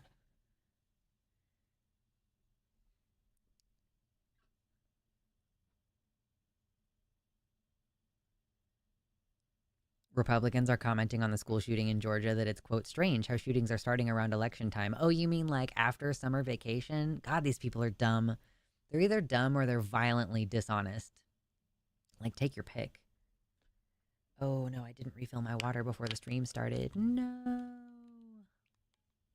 Fine, be against walls. Listen, and also, one of our community members, Shakespeare, um, has had two of their trans friends, or maybe not friends, but community members, two trans female community members have been murdered in Minnesota.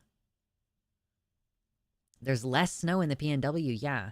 No, so during the winter it does snow sometimes, but they have more like a slushy, rainy winter. Like some of the people I've seen talking about it are like, yeah, in the winter it basically just snows it just rains for 4 consecutive months, like it basically every day. And it depends like where you are specifically, but yeah, it's a very mild winter. Like, the planting zones for farming. Like, I currently live in zone 6.5, I think, is where Kansas City is. And uh, Oregon and that whole area is actually like zone 7 or 7.5. And it's weird because it's so much further north, but it's because it's right next to the coast. They have a really mild winter. And that's the thing that kind of determines those growing zones is like how intensely cold is the winter. So yeah, it's actually less snowy and less extreme at all times of the year. Yeah, and there was that trans girl who had her jaw broken in a Minnesota school.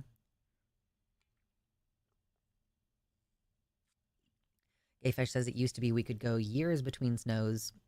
Now we get about a week of snow a year. Yeah, and you live a little bit further north, I guess, than the areas that I've been looking at.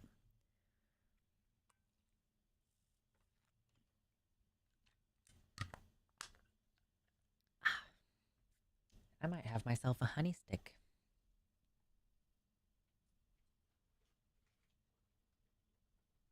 Because I still have several from purchasing a bunch of honey sticks this weekend. Delicious. If you don't know what a honey stick is, it's just a plastic tube that has honey in it. What's up, Angelica?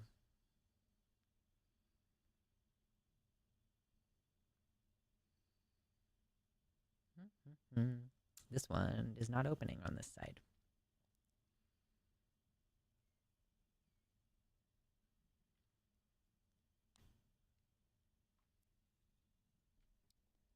Did you hear about the Wells Fargo lady? No. What flavor is this?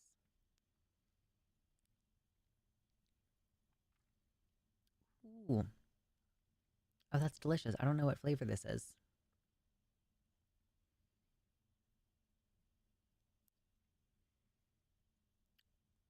Hmm.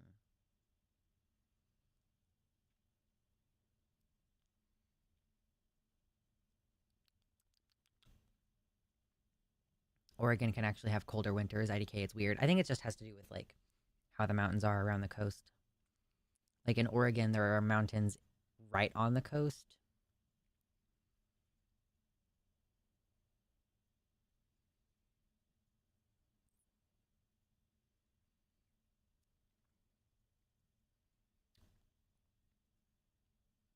Interesting. I can't even remember what flavors of honey I got. But it's supposed to be good for your voice.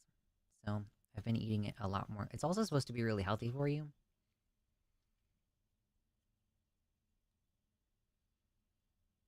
Mm. This is what happens when you become 30. You start doing things like drinking kombucha and eating honey because you're like, I heard it's really healthy for you.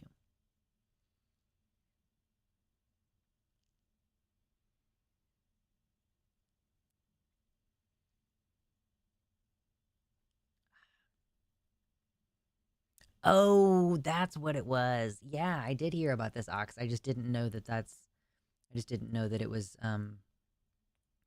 Wells Fargo specifically. Oh my god, come back. I need my chat. Okay.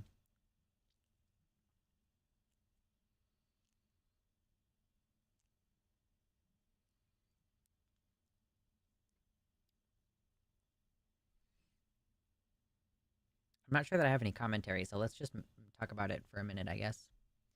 Oh, I can't read the Fortune article. Times make me cough.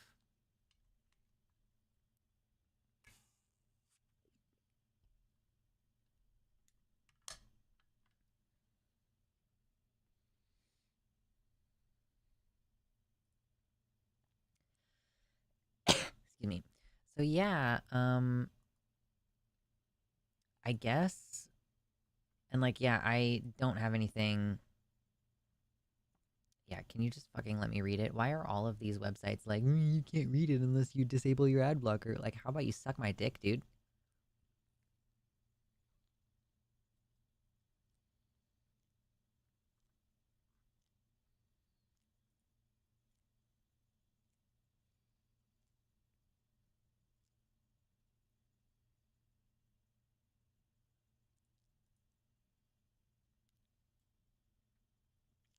Is the stream being weird?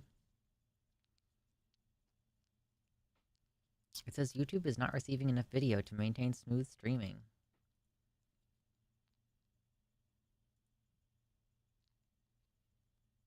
I don't know why.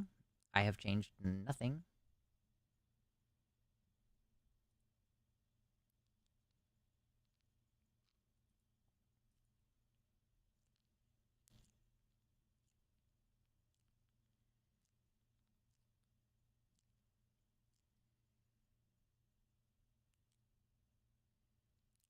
Okay, just went funky for a second there. Cool, good to know. But yeah, I saw this and I don't really have any commentary. Like, I'm not gonna do a straight up segment about it because it's just like whatever. But like, yeah, Wells Fargo employees' disturbing death details give office workers pause. What happens if you die on the job? So I guess, yeah, this bank employee, her body was found in her cubicle 4 days after she died. Also, her cubicle. It's not like she had a closed office type situation. Like a cubicle is in the middle of a room, ostensibly, right? It's just like out in the middle of everything. Wow, my burps still taste like hot sauce.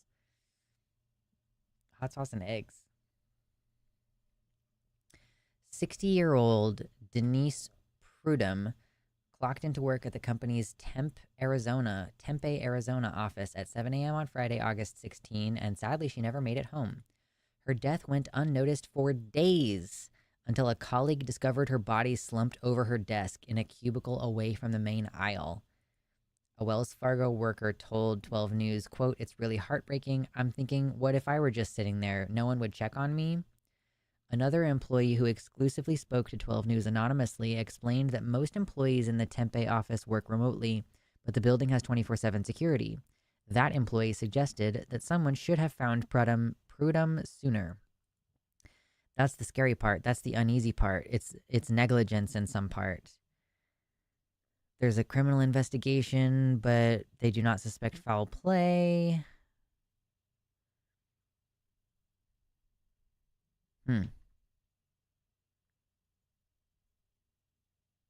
Wow.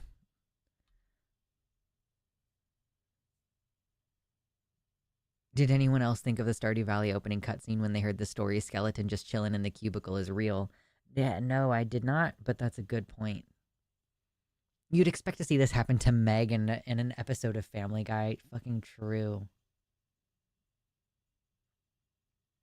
The article I read made it sound like they kept everyone kind of separated from each other. Yeah, this article says that her cubicle was kind of away from the main aisle, but also I guess most of the employees in that office work remotely. So yeah, that's so strange. It's goofy that such a thing could happen. And just like, oh, it's like 4 days later. Womp, womp, womp. I don't know.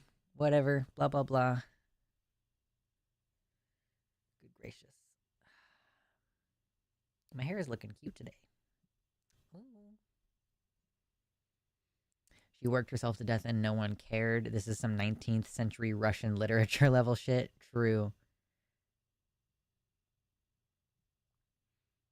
I mean, she was 60 and working at the office, probably not wearing a mask. Let's not be surprised that people are spontaneously dying. You know? It was probably a heart attack or stroke. Statistically, cardiovascular events are like the number one cause of death in America, and that number is only going to continue to get higher because of post-COVID cardiovascular complications. Do the managers not check to see how you are, say hello here and there? I have never been left without seeing someone all day, even when in my own office alone. Right? There weren't any nosy managers getting in her business, I guess. Or maybe someone saw her and was like, I don't want to fucking deal with this. I don't want to talk to police. This is not my problem. And they just kind of like dipped. I don't know.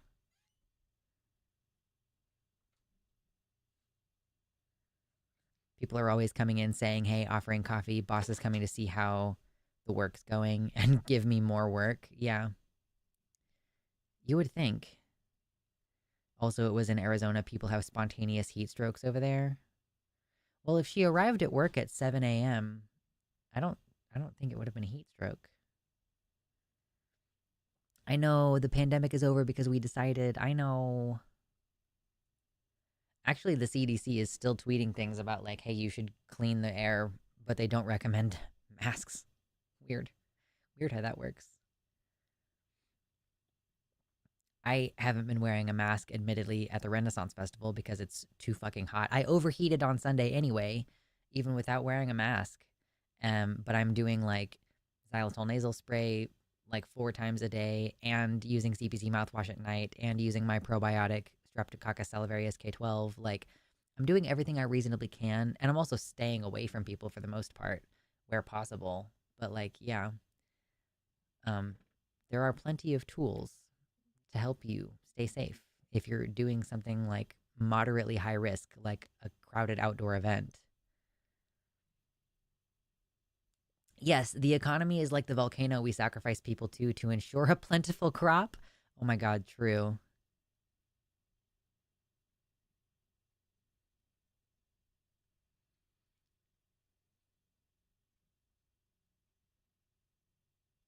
Dude, Dali in the YouTube chat says, you never know. When I had one of my first collapsing slash unconscious episodes, when I came back to, a coworker walked by me, said she couldn't help, and then went to the bathroom as I twitched on the floor. Holy shit, you can fucking call someone. Just like, no, I can't help you. Bye. Have fun on the floor. Like, what is wrong with people? Oh my God.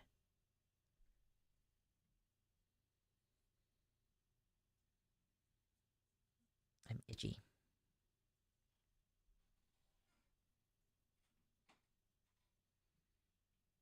This was a hospital. This was in a hospital? Holy cow, dude. That's wild.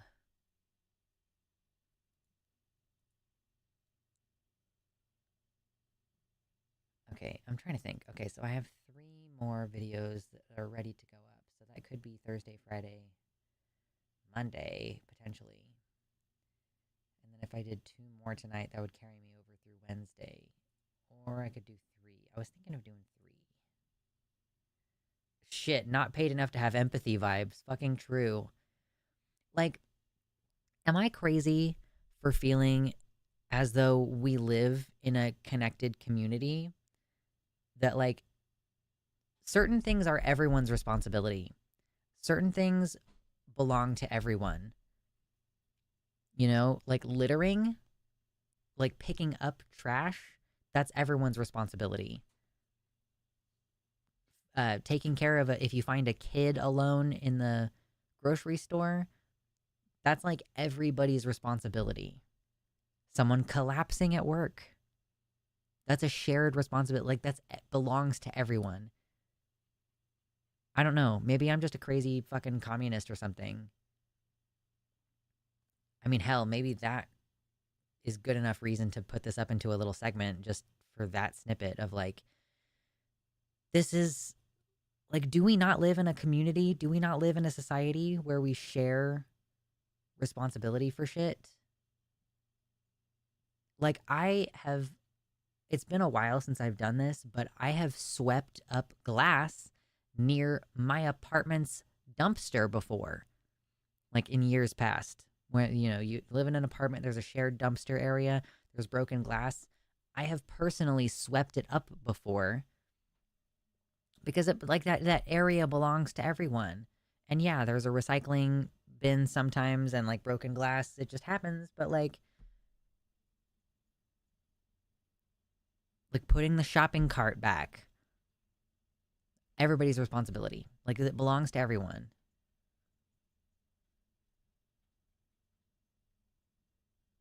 You're not crazy for thinking that. The problem is the entire system is based on the opposite. Your value is your productivity, and it's always individual and in competition with others. If it's not paid, it doesn't exist or matter. Yeah, I find that so strange when people are like, you know, if I'm not being paid, like somebody else is getting paid to do that. Like, dude, no. That's not how this works. I will also remind that in this month, it is already 100 degrees out when the sun comes up in Tempe. This is part of the central Phoenix Valley area. The highways can stay around 110 degrees all night, and people will often not fix AC in cars because it's the most expensive, non-essential part of a car to fix. Okay, fair. I guess she could have, you know, maybe had a really hot morning.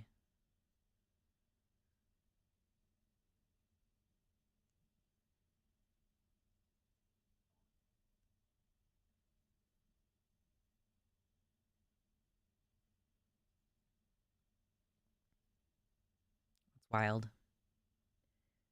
You would expect people, yeah, in an office environment to be talking to folks, checking on folks. I just don't even know what to do. Yeah, yeah, exactly. I'm afraid you might in fact be a dirty commie slash anarchist slash other undesirable. How dare you think of living in community with others?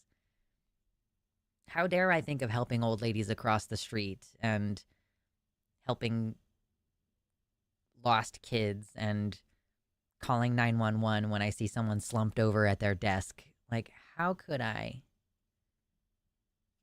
How could I? Crazy. Good God. Okay, you know what?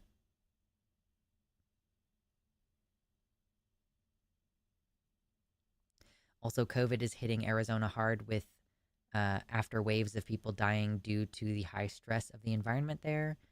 My mom's had 2 lupus flares during the heat waves. Yeah, please report to the re-education Walmart immediately. Goodness. All right, you know what? That's going to count as a segment. It's a short one, but it's going to count. Because we made some poignant observations. What is today? 9/4? The only reason I even know that is because I had to fill out paperwork when I got my touch-up of my tattoo today.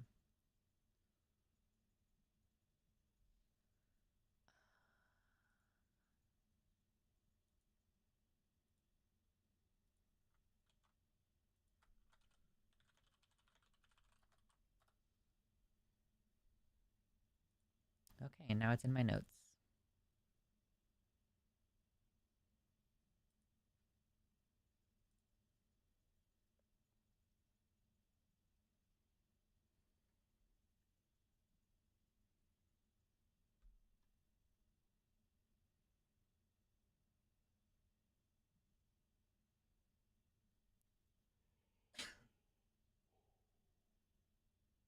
Ooh.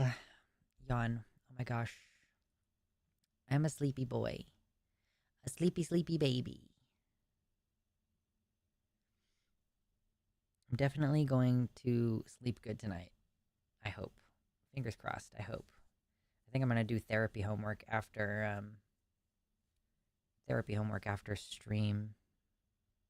Eat something, do therapy homework. I'm trying so hard to be done with therapy soon. I really don't want to be in therapy anymore. It's been so useful for me, but also I'm so fucking tired. I just want to be done. I want to be done.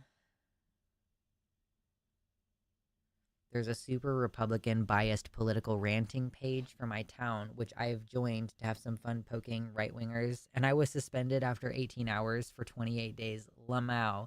Snowflakes. They just can't handle any opposing opinions, those snowflakes. Therapy is so much work. Yeah.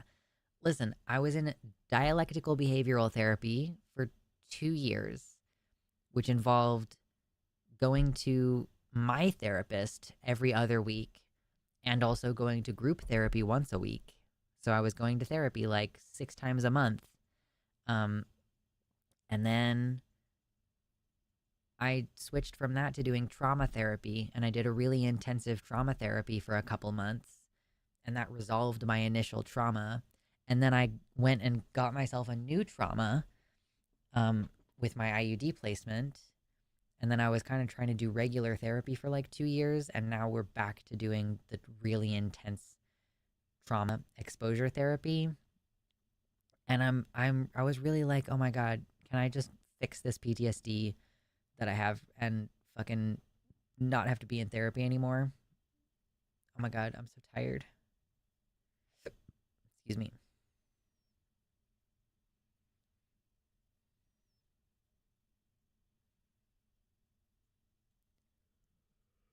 We've had similar therapy histories, TBH. Is a lot. Like, yeah, I have so many skills. I just want the stupid PTSD symptoms to be. It feels like being possessed by like a poltergeist, especially because I experienced a brief reprieve. Um, and then I got new PTSD again. I was like, man, it felt like I had been exorcised of a demon, and then the demon moved back in. I'm like, I want it out. Get it out of me. CPTSD therapy was one of the hardest things I've had to do in my life. Yeah. For a year, I was on intensive outpatient therapy 9 hours a week. Holy shit. Yeah, I've never been at that level.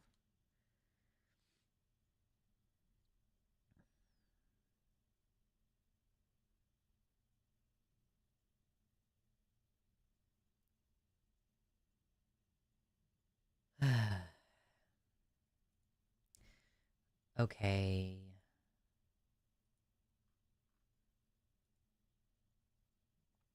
I want to talk about something goofy that definitely really happened. Okay, are you ready?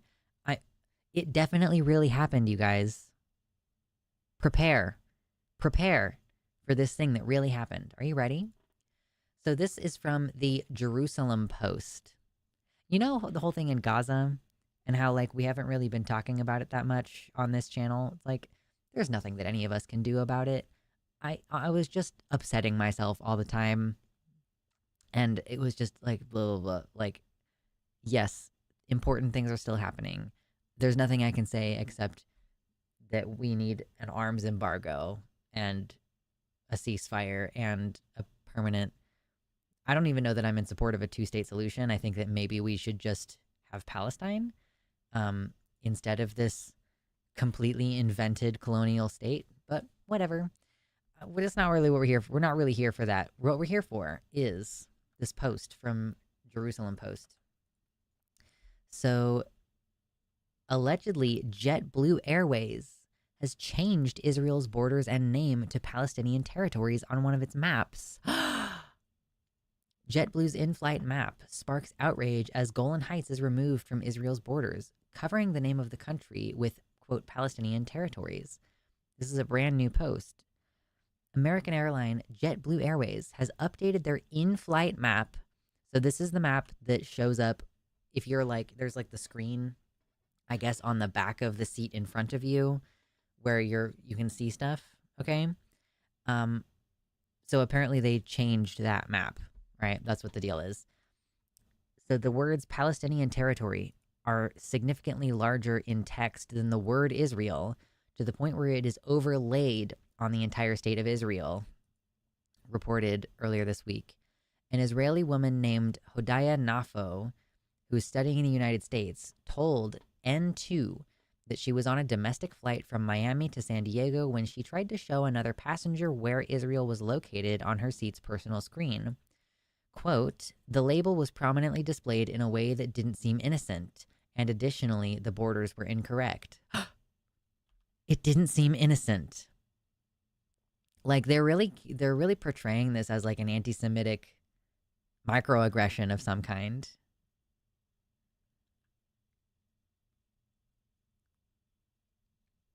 According to the map, allegedly, Israel's northern border does not include the Golan Heights. She says, it happens often that the word Israel creates a dialogue. I wanted to show him where Israel is located on the map and on the plane's screens. When I saw the map, I was shocked. She had intended to show the man next to her how small Israel is, especially compared to the interest it generates. Also, notice how we have a picture of a JetBlue plane, but has there been a picture of this map? Does this lady not have a smartphone? This Israeli woman studying in America doesn't have a smartphone? Where's your evidence? Where's your picture? Everybody clapped. Yeah. Along with the removal of the Golan Heights, quote, they didn't show a division of the West Bank, so it doesn't seem like that's what they meant by the, quote, Palestinian territory label. Also, I think this is new because I don't remember seeing something like this on previous flights. How often are you zooming in on Israel on your flights across the country? Yeah, this airplanes map app that you use on their shitty planes was a corporate declaration of anti-Semitism. That's right. Yeah, this article says, in light of the global rise in anti-Semitism affecting Israeli students, Jews, and even supporters of Israel on campuses across America, Nafo emphasized that the change in JetBlue's display of Israel and the Golan Heights has deeply upset her. She says, quote, it's really quite annoying and frustrating to see this after the year we've been through. I'm returning to my studies in a month, and I already know that I'm returning to a battlefield. Again, how many children's corpses collectively have we all seen in the last year just by existing on Twitter and Tumblr? Like, yeah, Israel is a word that invites dialogue is such a funny way of saying, yeah, no kidding. So I don't believe that this actually happened. I think this is definitely a then everybody clapped moment. But I just find it really fucking stupid and funny that, and then like also there were people on Twitter who were posting pictures of the map that you can access on JetBlue's website and how it's completely normal. Of course, this is yeah, it's a shitty app on their airplane, which I'm sure might have some formatting issues. Yeah, of course. Yeah, this is a person with zero problems in her life. She's like writing to the manager about a map. Like, I'm deeply upset. I'm returning to a battlefield, by which I mean some people don't like that I support a genocidal Zionist, like, colonial state. Like, Israel is not a real place. That place was Palestine. Even in copies of the Bible, I've seen copies of the Bible where the whole area is called Palestine.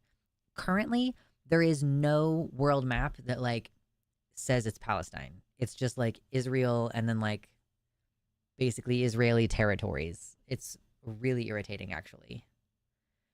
We just deleted Palestine and decided that it doesn't exist in service of putting Jews somewhere because Canada and the United States wouldn't accept refugees who were Jewish after World War II. Some ultra Orthodox Jews don't have smartphones. It's a whole thing. I don't know if she's Orthodox. Maybe. Fucking maybe.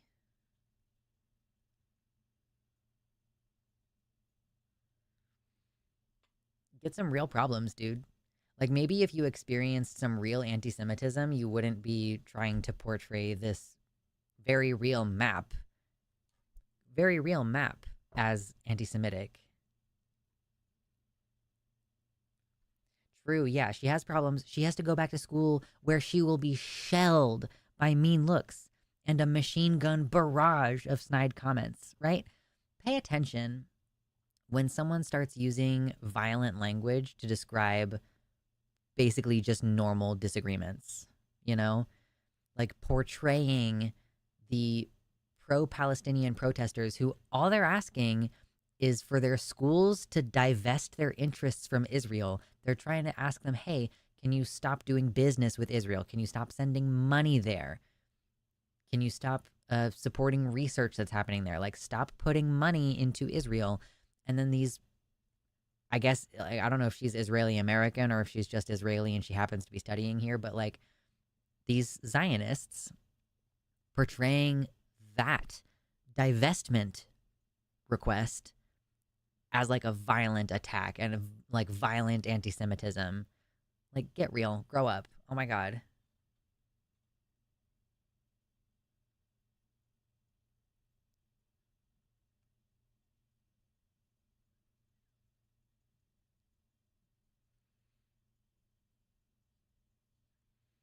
Yeah, violence is not violence when it's against the not people, but not violence is violence when they target me. Exactly. That's exactly how it works.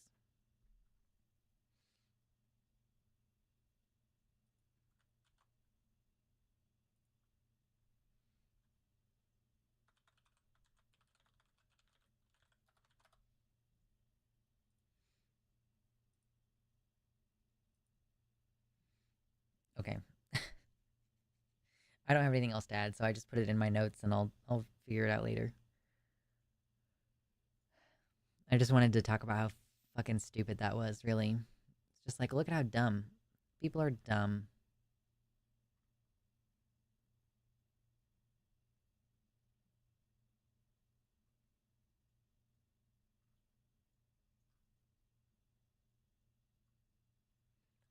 Yes, it's very unreasonable for those students to ask that their tuition money not go to bombing playgrounds. You know that there are like basically no more schools in Gaza, and there's basically no more. I'm pretty sure there are no universities in Gaza. There might be smaller scale schools, but those are being bombed directly. Do we care about that? Hmm? Is there a reason you're not studying at one of the prestigious universities in Gaza, random Israeli lady?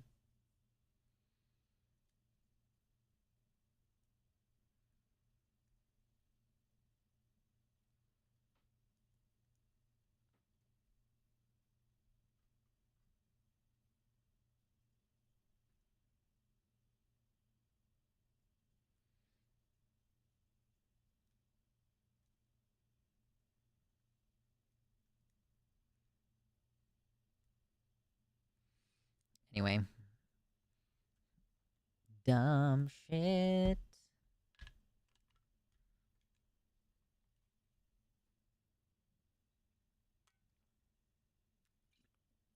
I really need to wash my emotional support water bottle.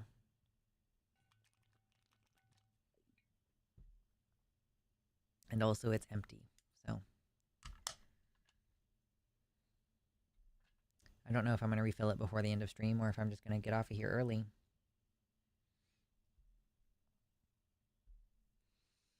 Meh.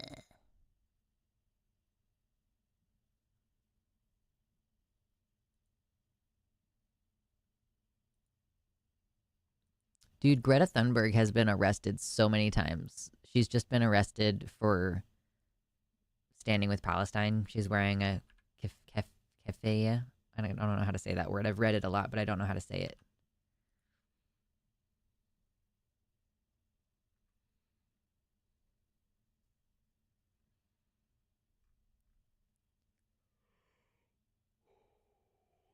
Yawn. Oh my god, we're so close to 69 likes. Wouldn't that be nice? I feel like it would be pretty nice.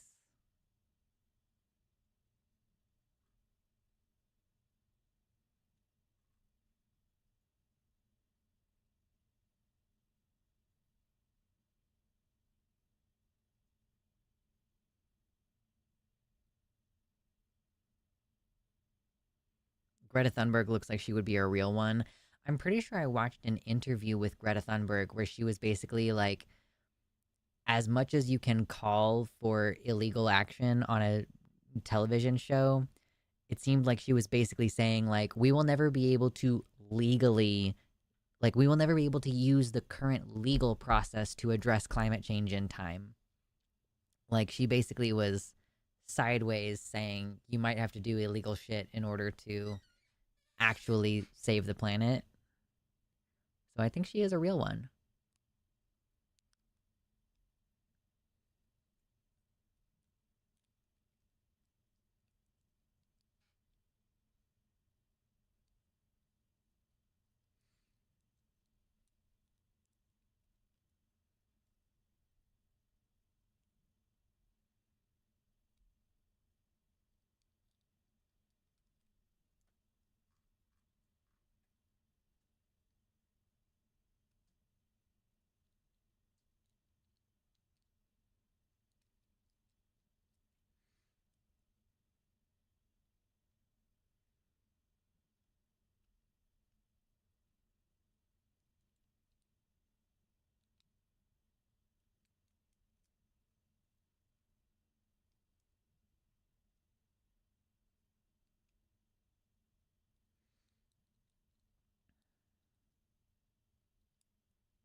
I have 2 more stories left. 2 more. Play the Swamp Thing song for me, rolling out later, Noah. I don't know the Swamp Thing song, and I'm not gonna invent one right now, but I appreciate it. Ooh, random. My friend gave me a gift. It's a bunch of, oh, I can't remember what the word is, but it's like the evil eye. The ward against envy. Very cool.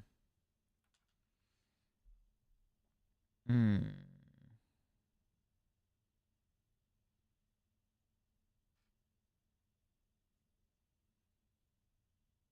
I'm so sleepy.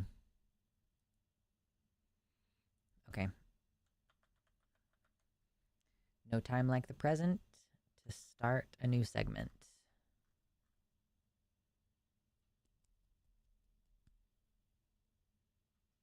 We're so close to 69. One more. Just one more. 69 likes.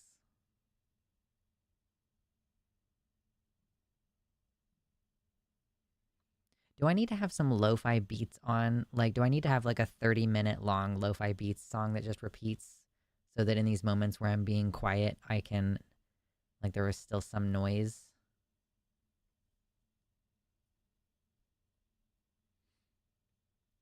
Because sometimes I need to rest my voice. and I don't need to lose 5 viewers while I'm just sitting here resting my voice for 10 seconds.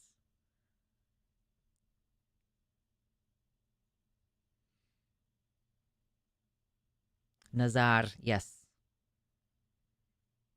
There, we're at 69. Hell yes. Nice.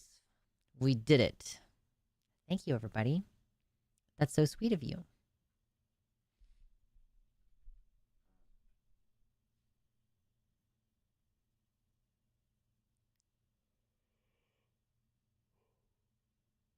Okay. I've been seeing whispers about this, and I haven't covered it yet, to my shame. It's definitely, at this point, I'm definitely like, okay, I feel like I need to go ahead and cover this. So I've been seeing bits and pieces, and we've been covering it on and off for a long time. We have the whole situation that's been going on in the UK regarding continued crackdowns on youth access to trans care and like not just access to trans care, but also I think that recently there has been, even the conservative government definitely was saying this, but also the recent Labor government, which is supposed to be more liberal, said something about like they don't want Keir Starmer, I think, said that he doesn't want this stuff taught in schools. Like basically he wants to return to Section 28, which was basically the British don't say gay law, but only for trans people. He's like, I don't think we should talk about anything to do with trans people in schools, which is horrendous. So I think in response to that, the school safety stuff specifically, a bunch of teenagers in the UK have been occupying the Department for Education building. So this says kids deserve, I think maybe this first sign says trans, and then so trans kids deserve better. They've basically just been peacefully occupying this building, blocking the doors, hanging out in front of the windows. And they've been doing this since Friday, 23rd August. I don't know if they still are, because this article says a week-long occupation of the Department for Education's building by young trans campaigners is coming to a close. The people involved are all trans people under the age of 18, and they are calling for schools and education settings to be, quote, safe and inclusive for gender-questioning young people.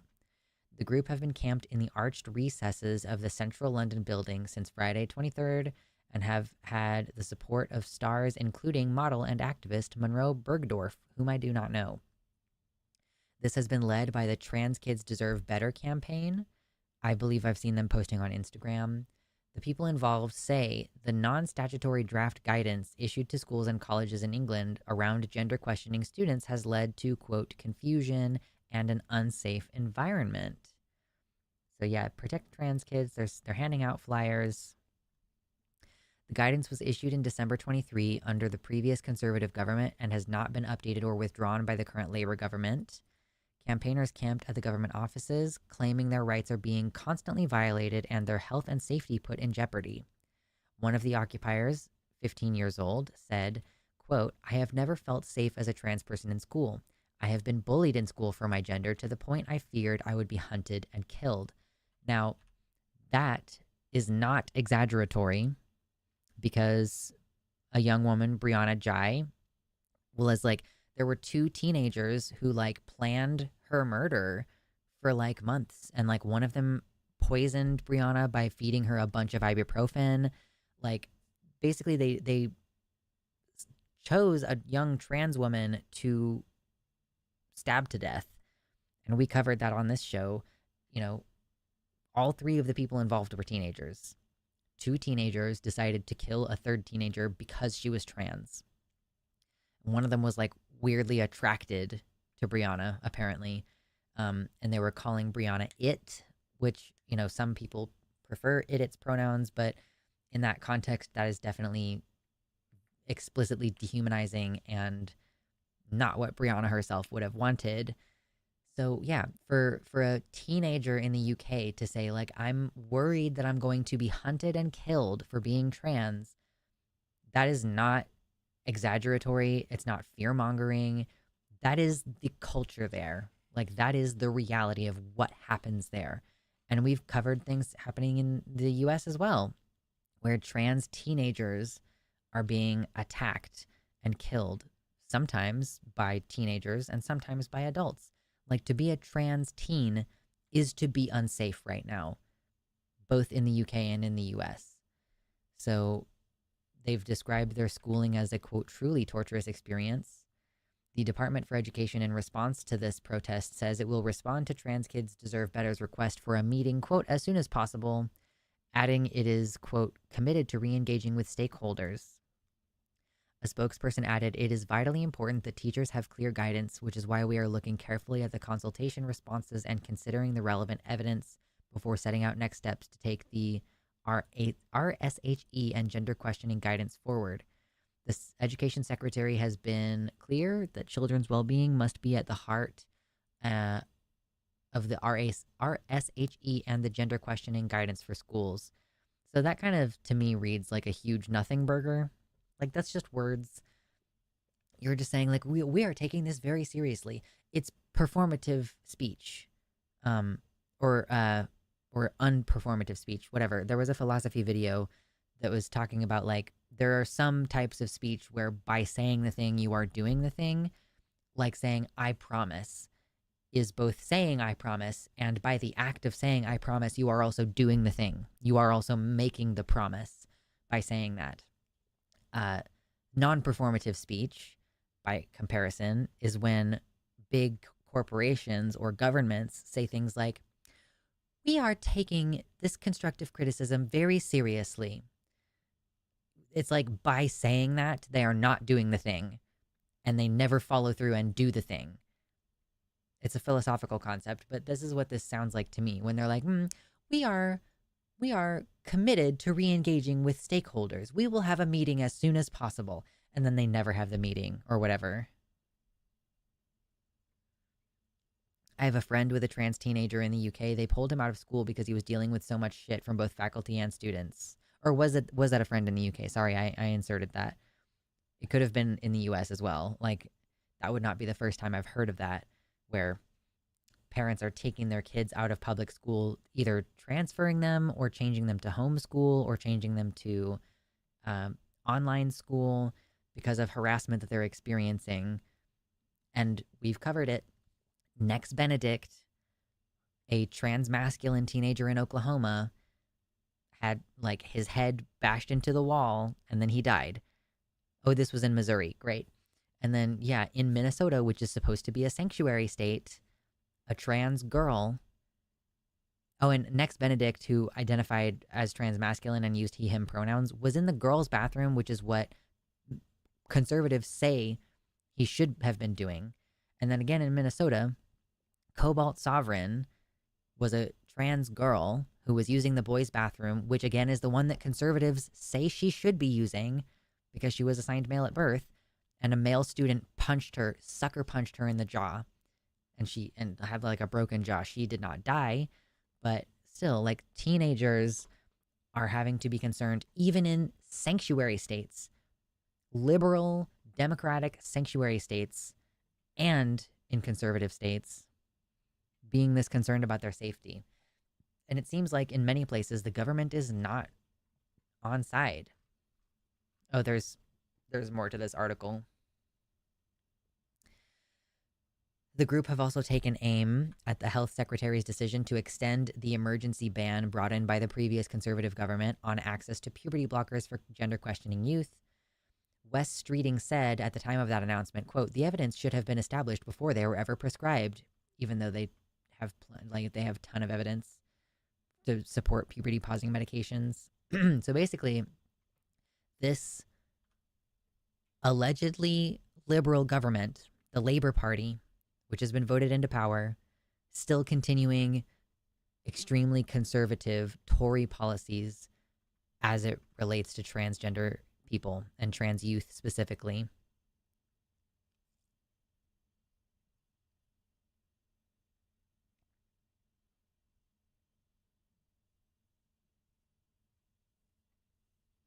So good on these young people. Like, I don't know that anything is going to happen, but they're doing exactly what they're supposed to be doing. You know, they're supposed to be peacefully protesting. This is like the thing that this is what our governments have told us we're supposed to do when we want our voices to be heard. These people are too young to vote.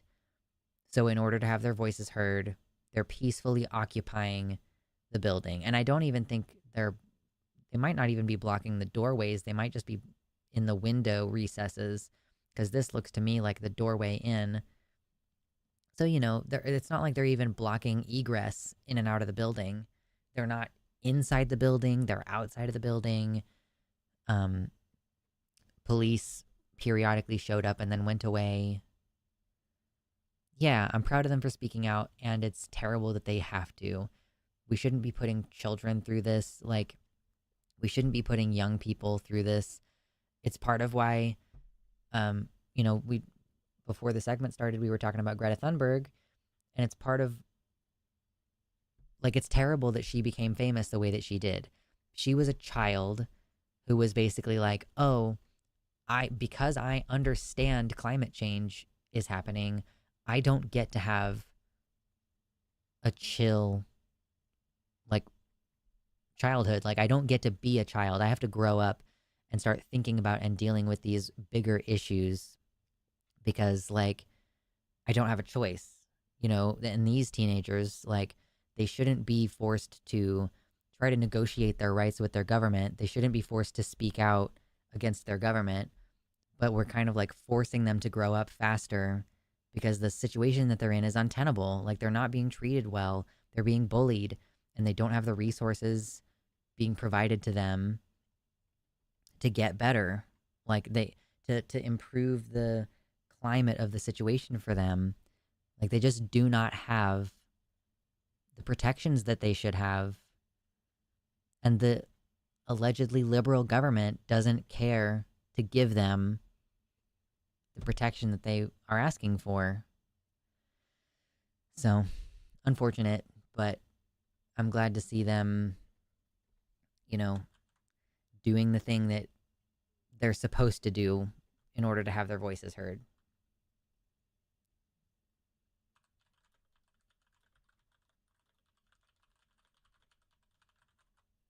Nope.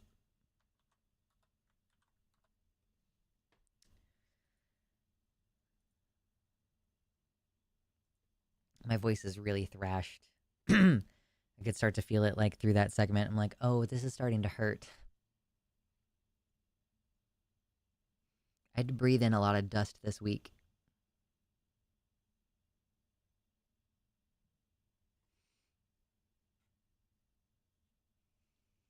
$72 likes.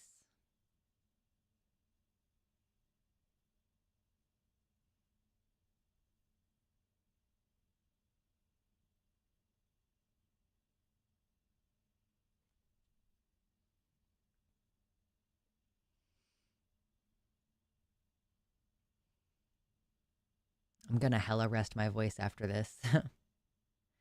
Okay, yes, I did it. I added that to my notes. It's in there now. We have technically one more segment.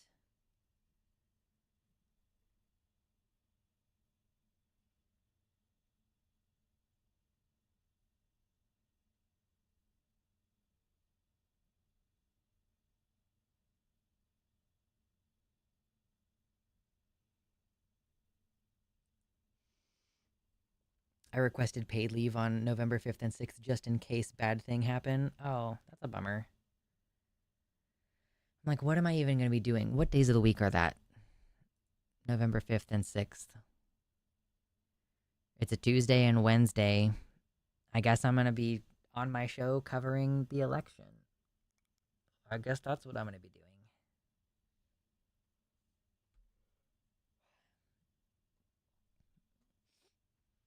I guess it would have been nice to get out of Kansas before then, but we're doing this as fast as we can. I don't want to have to pay to break my lease.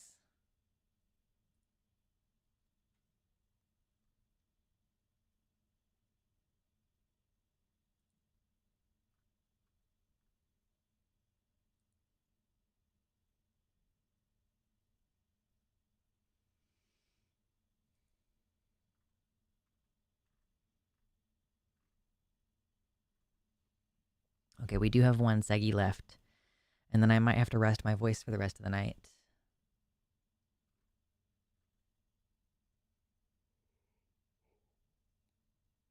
The actual election is yeah, it's on the 5th, right? Like it's always on that Tuesday. I'll have to vote early. I'll have to try to vote early. I always prefer to do that.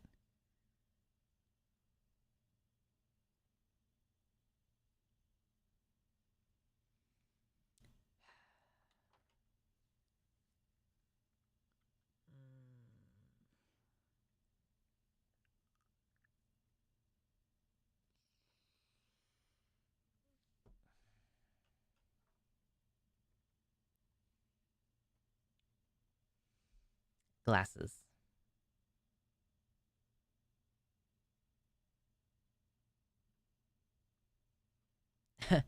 Someone I follow on Twitter said, waiting for the we should just arm students take.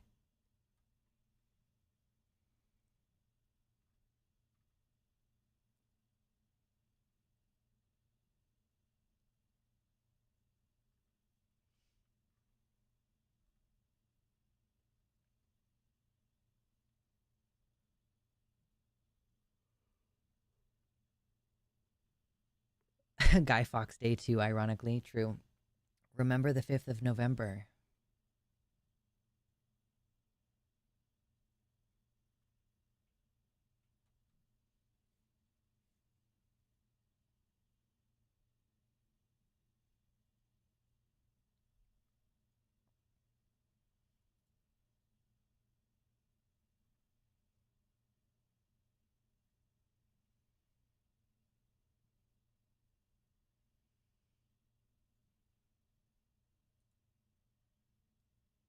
I guess if it's snowing more in the Pacific Northwest, that's good for the rivers and stuff, right?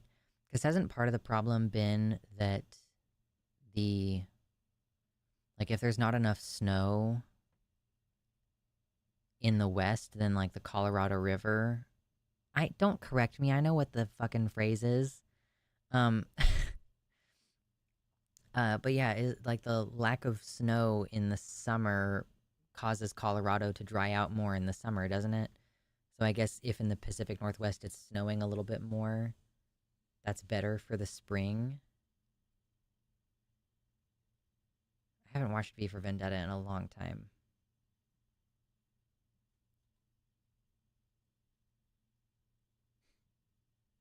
Oh my god, dude, go away. Shit, God. Like, it wouldn't bother me so much if I having gnats if they weren't, like, flying around my face. Problem. We're running into issues.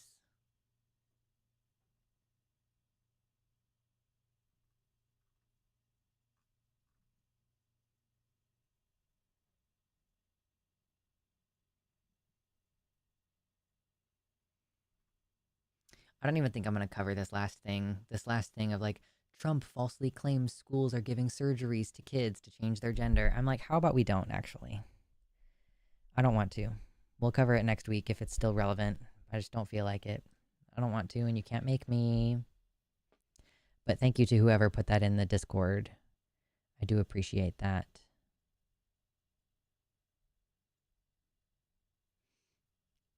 It definitely is helpful when people put stuff in the Discord.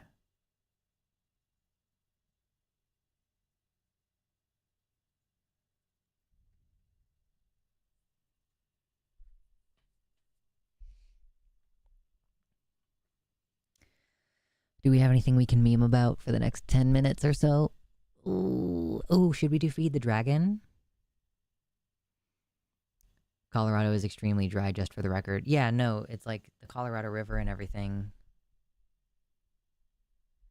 I used to refer to V for Vendetta as my favorite movie, but it felt like I was insisting on that answer after a while. Yeah, my favorite movie is The Princess Bride. Like, I can just put it on anytime. Y'all laugh at Tim Pool yet? Not today. What did Tim Pool do this time?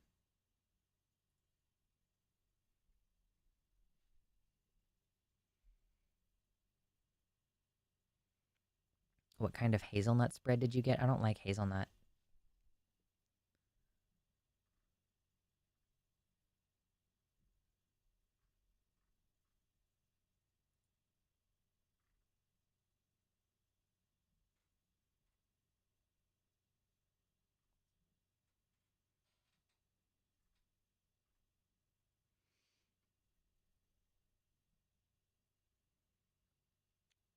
Was it something on Tim Pool's Twitter?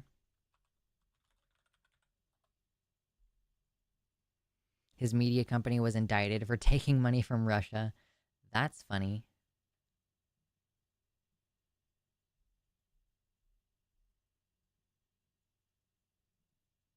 Cool.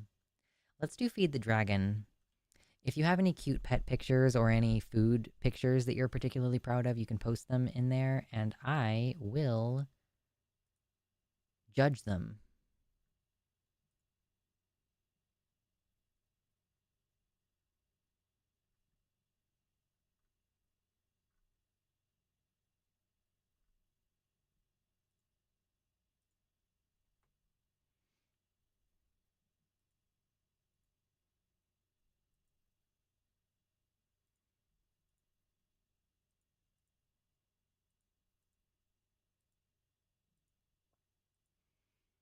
Okay, so to start with, we have some pictures of Puppy, which is always a great offering to the dragon.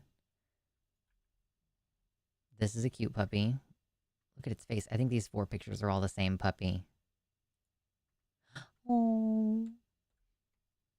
Oh. I think everybody should take a couple minutes in the evening to laugh at Tim Pool just to make sure they're doing it often enough. True. Oh, my cat does this sometimes where he'll flop on your feet. He'll just lay on your feet. Puppy. That was a worthy offering. I will nom nom nom nom nom nom nom. Yes, yes, yes. That is an acceptable offering. Beans. The baby beans. Delicious.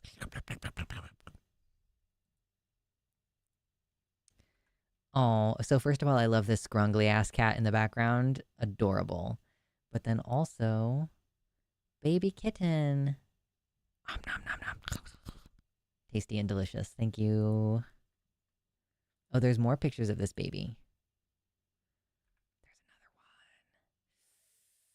another one. Oh, and his little tongue. You see his little tongue is blepping out? Look at him. Look at it. Okay, that's obscene. That's ridiculous. You're fired. That's ridiculous. No, look at him. Oh. And you know this is an orange cat, so he's like no thoughts, head empty, 100%. Good fucking lord. Ridiculous. Okay, this is political, so but it barely counts as Feed the Dragon, okay? I will eat this puppy. Definitely the black lab. I will eat it. Nom, nom, nom, nom, nom, nom. Ooh, okay. Rare food post. This is cheese and jalapeno tamales. That looks delicious. I actually really do love the corn flavor of tamales, like, and the softness of the corn breading is like so good. So yummy. These are apparently the 2 sides of this cat, Adair. Either wah or he grumpy. He looked like he about to sneeze, TBH. Grumpy boy. Oh my god, I want to pet him. I want to smoosh his little face. I love him so much. We have more cuddle babies. Oh, I love it when they put their little heads together. Oh. Cuddles with a puppy. Puppy dog. How does one join the Discord? There's a link in the description of the video that you're looking at on YouTube.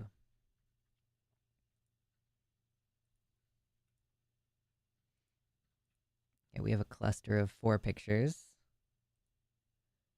of a troublemaker.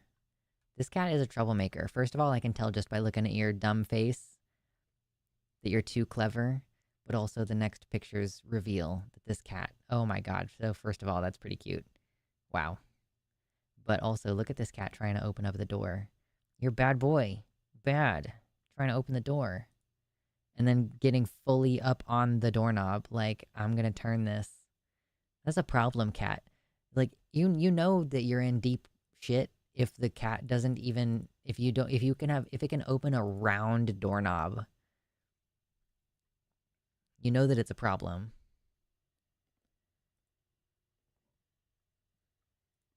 Okay, hold on. Hold on. I have to actually put this one over here.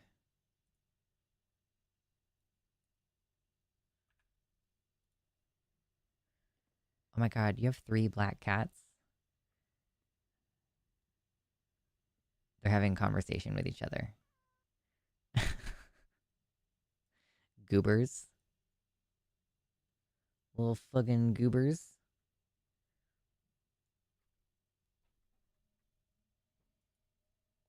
Ooh, this is a torty baby. Baby. If you can catch her, you can have her. Nom, nom, nom, nom. I will eat it.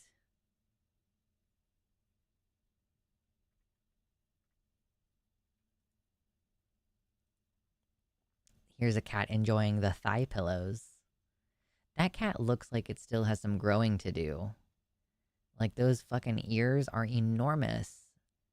This looks like a gangly teenager cat that still has some growing to do. Oh. Free feet pics, but also kitty cat. I love this little face. Little boy face. This looks like a girl cat. I don't know if I can tell the difference anymore, though. Oh, they've migrated. Now they're both cuddles. Baby.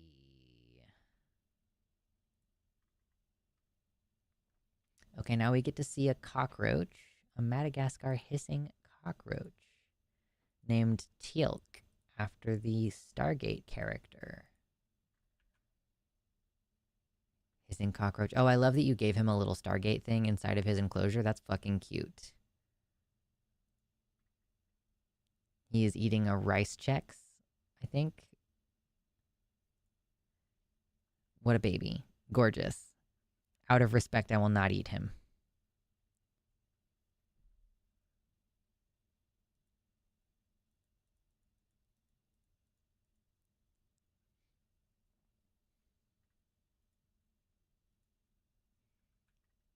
Ben said this is a dumb baby, so I definitely feel okay being like, yeah, you look like a dumb baby. What an adorable. Black cats are like, they're either clever or they're dumb. There's like, it's not like how orange cats are pretty much unilaterally just dumb. Oh, that's a pretty baby. Oh, she's so fluffy. What a fluffy baby.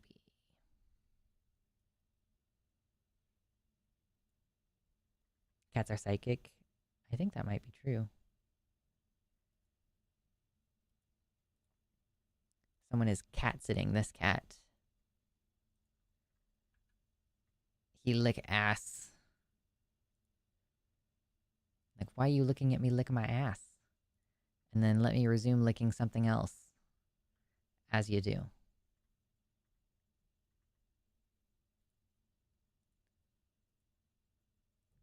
Oh, this cat. This looks like a dumb orange cat, too. Orange. Look at his fucking handsome face, though. And then... Meh. Meh. Very nice. This is a cutie. It looks so little. I know you can't tell from this picture, but it looks like so little. Cutie patootie. Om nom nom nom nom nom nom. Oh, this is another baby. Look at that lanky baby. That looks like a teenager. Or a really old cat that's just gotten skinny because he's really old. Either way. Love it. Baby, fluffy baby. I want to bury my face in this cat's fur. Like, I want to motorboat this cat is kind of what I'm saying. You know what I mean? Oh, this one's not cute. Oh no, this is what we're going to end on? Oh no. What an ugly fish. What an ugly, angry fish. I want to go back to the motorboat cat. I want to motorboat this cat. Just motorboat. Okay, that's it for now. Thank you, everybody, for submitting pictures of your babies. That's like easily one of the best parts of this show. Feed the dragon.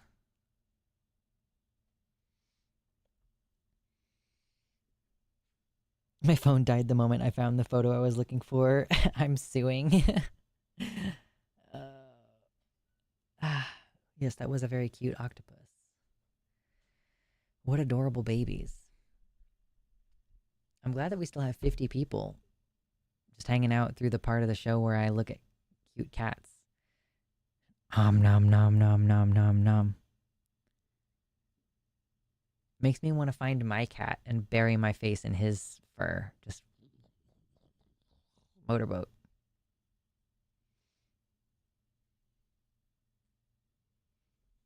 Excuse me.